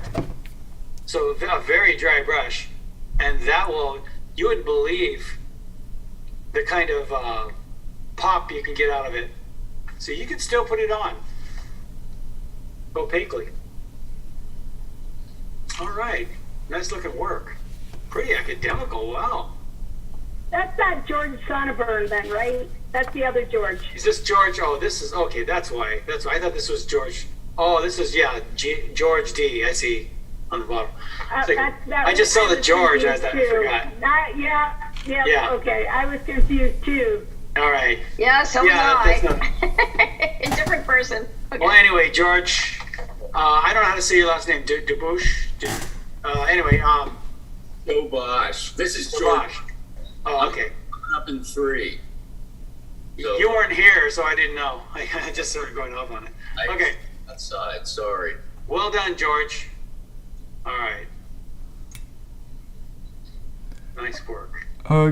Rob, can you check my email, see if this one is correct? I still haven't gotten yours yet. Oh, okay. No, it says no. Okay, well, I'll look back here in a minute. Let's go to, there's Claire again. Have you sent again? There's Dare, yeah. Send again. I don't know why it didn't get through. Oh, I tried to send 2, maybe just send 1. Okay. Okay, Daryl. All right. And Gotta go darker. Darker? Yeah, on the actually on the left side, I didn't really get to the shadows on the left side. Right. That's what I was gonna say. Yeah. So that's what I would do. I would just take some shadows and things. You see how a lot of your strokes are they're kind of scattered. So you just bring it together with a few shadows. I think you got it. Just a couple shadows, yeah. And 2 right here, they're kind of scattered in here too. I might take a. By the way, I love your red tree in the background. That's great. That's a great move. Very, very effective. Yeah, but how about the soil? The soil on the planters, yeah, maybe I got to put more red in there. Yeah, I would. Yeah. Yes, yeah, that I have brown here, but I don't know if that works. So. Yeah, that clean up the edge of the walkway there, kind of sharpen that up. Well, I don't mind the edge being a little bit rough, but what I was seeing what was very effective is some people were pulling some of their foliage over the sidewalk, and I thought that worked pretty good. So, yeah, I could see a couple more shadows on this side, bringing a lot of this together. Okay. So if you like shadows, it's like this side's in light, this side's in shadow, with a few little lights coming through it. Now, I should have tried to get more roses in there, some more flowers in the left side. you have plenty of area where you could hit a rose, like there, or even out here. It'll still work. These are light enough to hit the rose. That makes a pink color. It's a very hard to make a pink color unless you got pure white. Yeah. Yeah, unless you got some pink paint. Opera. What do they call it? Opera or something Yeah, opera rose. You know what you can do? Take your magenta and add a little bit of white to it. Maybe orange. Orange, yeah, there's a lot of orange flowers out there too. Maybe an orange might Sure, work. even an orange. Yeah. An orange will work really well over anything that's yellow. So like in here, yes. Those are good areas. But if you hit a little bit of white with your magenta, you'll get a really nice pink. Oh. And it'll cover too. So white paint or white gouache? Yeah, either way. White gouache or Chinese white, either one. Okay. All right. Yeah, I'll try that. Yeah, that'll opaque it out, make a pink. Yeah, little red with some white paint. Okay. Yeah. Now I like to find. I would put a little bit of green, like some of your green leaves right over. Yes. Right over the tops of this, yeah. So it really covers. Let me see. I'll try with this one. Here and there, like it's. And I might give these branches a couple little stems off the side. Okay. Yeah, just a couple like that, here and there. And just throw. Make sure you kind of nestle them in with a few little leaves going up over it here and there like that. Yeah. Yeah. Yeah, I didn't get to the left side at all, but I'll work. Now remember what we said at the base of some of these plants. Maybe give yourself a little bit of dark down there. Yeah. That'll sit them down. There should be dark. Should be a lot more dark in there. Some shadows and just darken the soil up there. Yeah, I think the soil could be darker. Yeah. Especially in the shadow. Okay. All right. Thank you. Thank you. Sorry, Rob. Can you check it again? Oh, sure. There you are. Okay. Yeah, just to do the number one. Yeah. Okay. Clear. Okay, this is correct then. All right. Yeah, you left a lot of white. Nice. Thank you.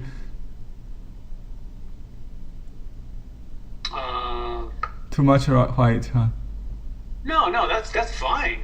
Sure, that certainly could be like that. Wow, this area right here feels like John Singer Sargent. He does this quite a bit. He'll have these real dry brushy areas with just very. The way you're handling that's very Sargent-like. Yeah, look at Sargent. You're doing very Sargent. Yeah, I have his book. Yeah. Yeah, it looks like you've been copying them or something. I wish. Yeah, I did some copy before. Yeah. I used to copy them like crazy.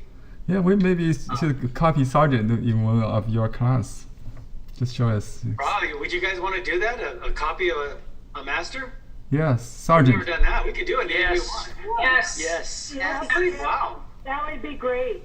Yeah. That's a pretty positive response there. How about? Well, we could do a master copy. I'll write that down. Great idea. Well, I think Sargent's garden, garden with fountains. I'll say Sargent because he's really a whole bunch of types of art all wrapped up into one artist.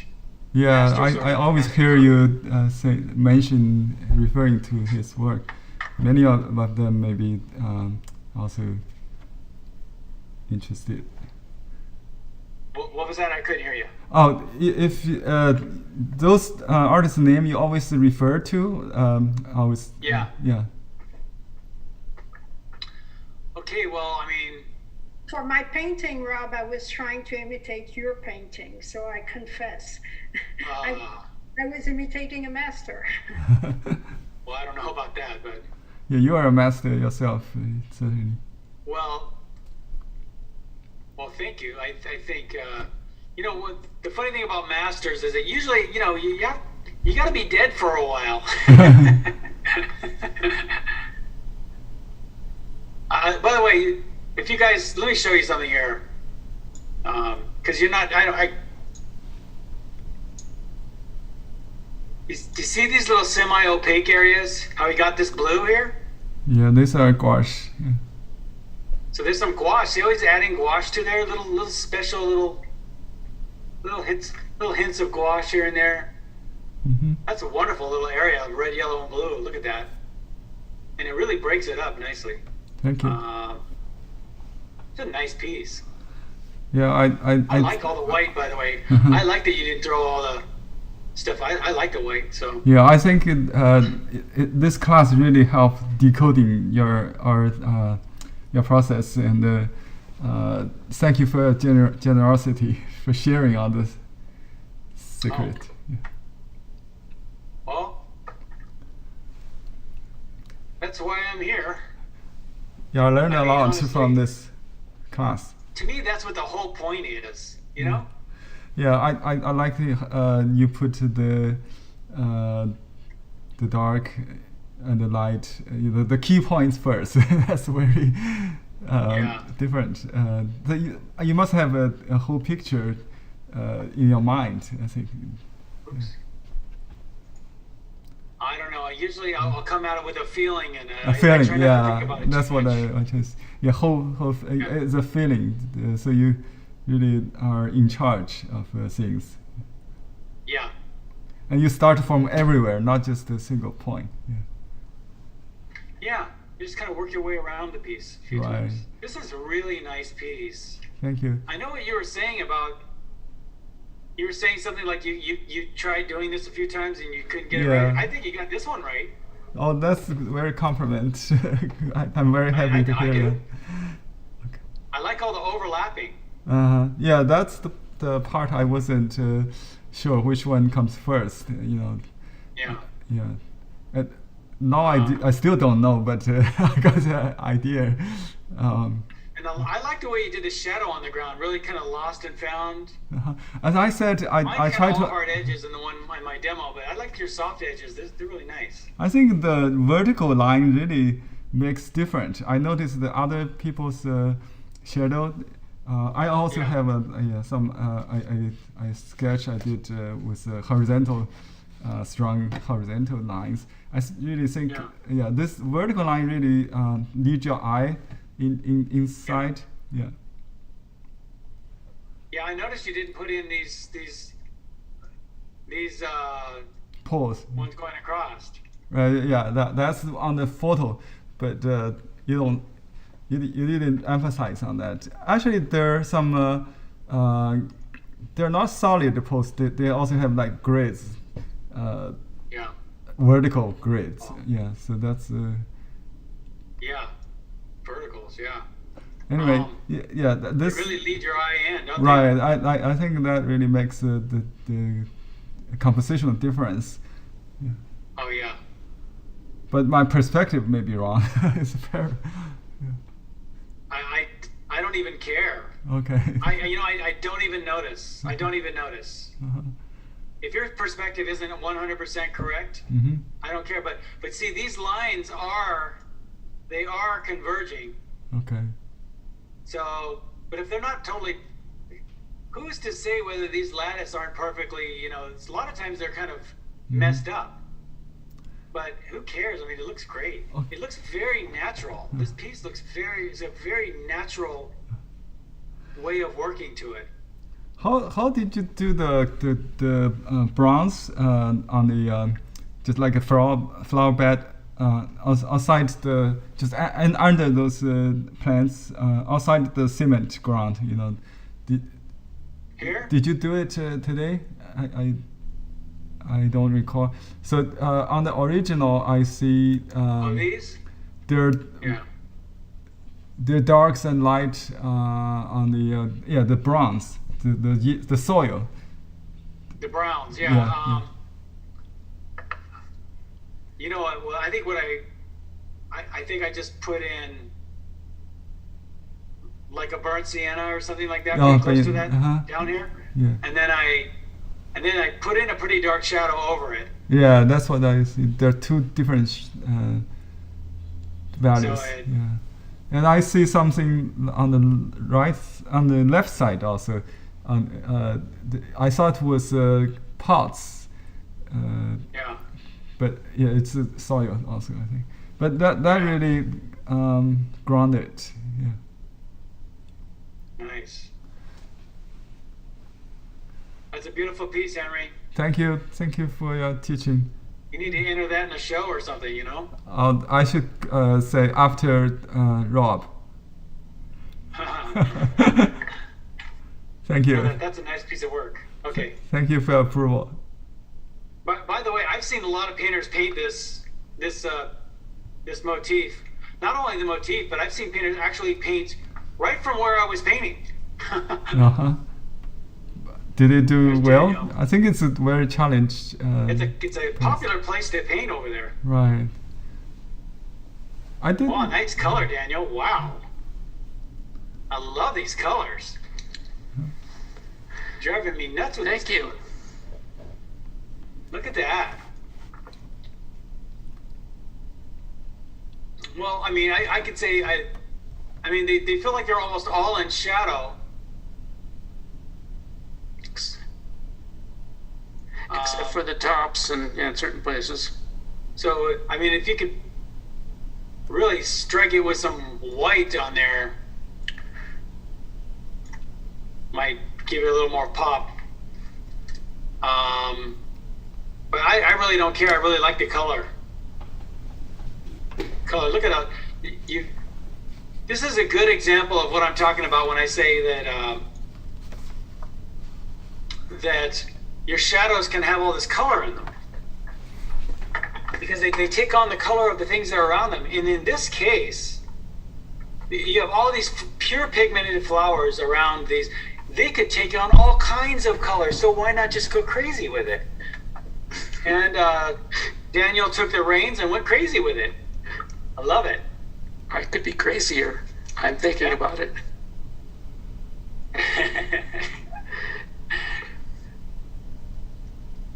I just took your photo and zoomed in.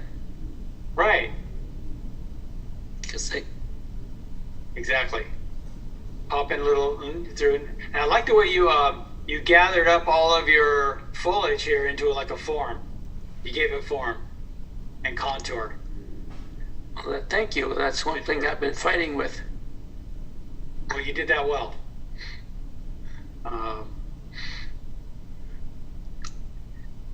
Yeah, that's about the only thing I can say is maybe some stronger white. Now, I don't know if I'd put any... This is one of those paintings where I don't know if I would want to hit that with some pure white. If you want to, that's why I debated between that and throwing the neutral tint behind it. And I decided the neutral tint was more fitting. Right. I might want to soften that neutral tint with some something in it, so it just isn't straight block. Right. I like to do that too. You know what I'll do? I'll take a little neutral tint and add a red to it, and you get this kind of ruddy brown look. It's kind of neat. So that's one of my favorites. I'm still working on it and changed a little bit when I watched the critiques, but yeah. Now I can see right here. Here's another example, everyone, of what he's doing. He's putting on the yellow green so thick. See how almost semi-opaque that is? Right in there? That's lemon yellow. Yeah. It's like translucent. You can barely still see through it, but you can actually get fairly opaque even with watercolor. See, nobody ever thinks of using watercolors thick. And in one of these transparent watercolor society shows, they probably call the transparent watercolor police on you and have you removed. But no, honestly, so that's one way to lighten up an area. Yeah. So that's nice, and it's a beautiful looking green. I love it right next to that red. Nice look. Beautiful colors, though. Really nice color. Thank you. You've got the heart of a colorist. No question about it. I know I've said that many times. It just astounds me that an accountant who I always think of as this very analytical person, and here you do all this wonderful intuitive color. You got a good balance there. Thank you. You're welcome. At least somebody thinks so. I'm not sure I'd have you do my accounting though, looking at this piece. It's too intuitive. I'm sure you're like, well, Rob, I feel like maybe you should, it's no big deal. I mean, you've never said to your tax preparer, be a little more creative? I don't think I have enough money to do that. That's exactly it. Not enough money to be creative, Dan. Here's some money. Go be creative. No. All right. Thank you very much, Dan. That was great. Okay. Now there's a George. George Somborn. I'm here. Yes, you are. Whoops. I don't know how I did that. Okay. Okay. All right. Now, so now you have, tons and tons and tons of extremely saturated color. And so if you wanted to, well, you're doing it right here, shade any of this, let's say, if you wanted to give any like shadows, and like for instance here you're using like a rose color, right? Yeah. Let's see. I have an opera and orange and violet. Oh yeah. The opera rose color. Sherrill red and cad yellow. So I'm shading that with, well, let's try. I have a dark red. I don't know if it, but if you use a dark red, you can keep up the saturation and still have a light side and a shadow side. Yeah. If you wanted to. If you want to keep on, just keep it the way it is. But I mean, if you want some shadows off to the left, I'll use a dark red. Probably magenta. Okay. And I'm trying to emphasize the color in a rose arbor. Yeah. And then if you want to, give some of these whites, the columns and the lattice, if you want to give it some shadow. I noticed the shadow in there was actually darker than the sky. But I wouldn't really do that in your case. I would just kind of, let's see. Now that's blue. It's very close to your sky color, so I might use something lavender, like if you wanted to go into some of these shadows on the left sides, possibly. Yeah, but I wanted to just stand out as an arbor. Oh yeah? Yeah. Is that what that's called, an arbor? Isn't it a rose arbor? Well, it goes all the way around? Okay, I didn't know that. I should have known that. Okay. Well, nice looking piece. Nice color. Nice, lot of expression in there. And you know what? It really fits with your other pieces. Which I really like, you know that, right? So, I mean, because if you were to have a show, it would really work as a whole idea, as a theme. Interesting. Yeah. Interesting where you're going with your theme. I really like where you're going with it. It's very personal. Yeah, well, I think the Holbein paints and Henry's brush have changed me. How about that? Wow. Thank you, George, for your attribute to the brush. Actually, your brush work is wonderful. I was going to say It is. yeah. And you just love those colors. And your branches, George, just so organic. Those are really nice. Those twigs in between the flowers, very nice. Yeah. Yeah. Yeah, I definitely want to go there. I know. Right? Yeah, I definitely want to go there. Yeah. George, let's go. I know. I think we have to make a reservation. I think it requires a little green or blue pill. Not sure. All right. Thank you, George. Thank you. Beautiful work. Thank you. All the time. Okay. And Toby. Oh, nice. Oh, pretty. And there's you're going back to your theme in there, I see. Yeah, the dots have resurfaced. Aha, the dots have, they always find their way in, right? Okay. Yeah. And, okay. Now, right, if you're feeling like these lines right here are getting a little bit, if they start falling in a line too much, what I like to do is maybe take a few of the leaves over and just overlap, and it'll break up that here and there. Sounds good. Mm-hmm. Just a little bit breaking that up. That's all.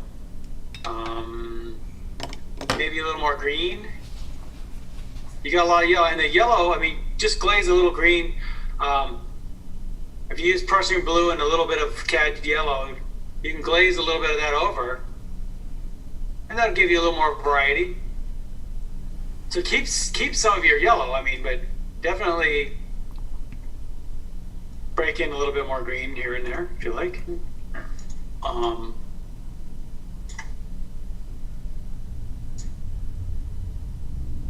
Possibly.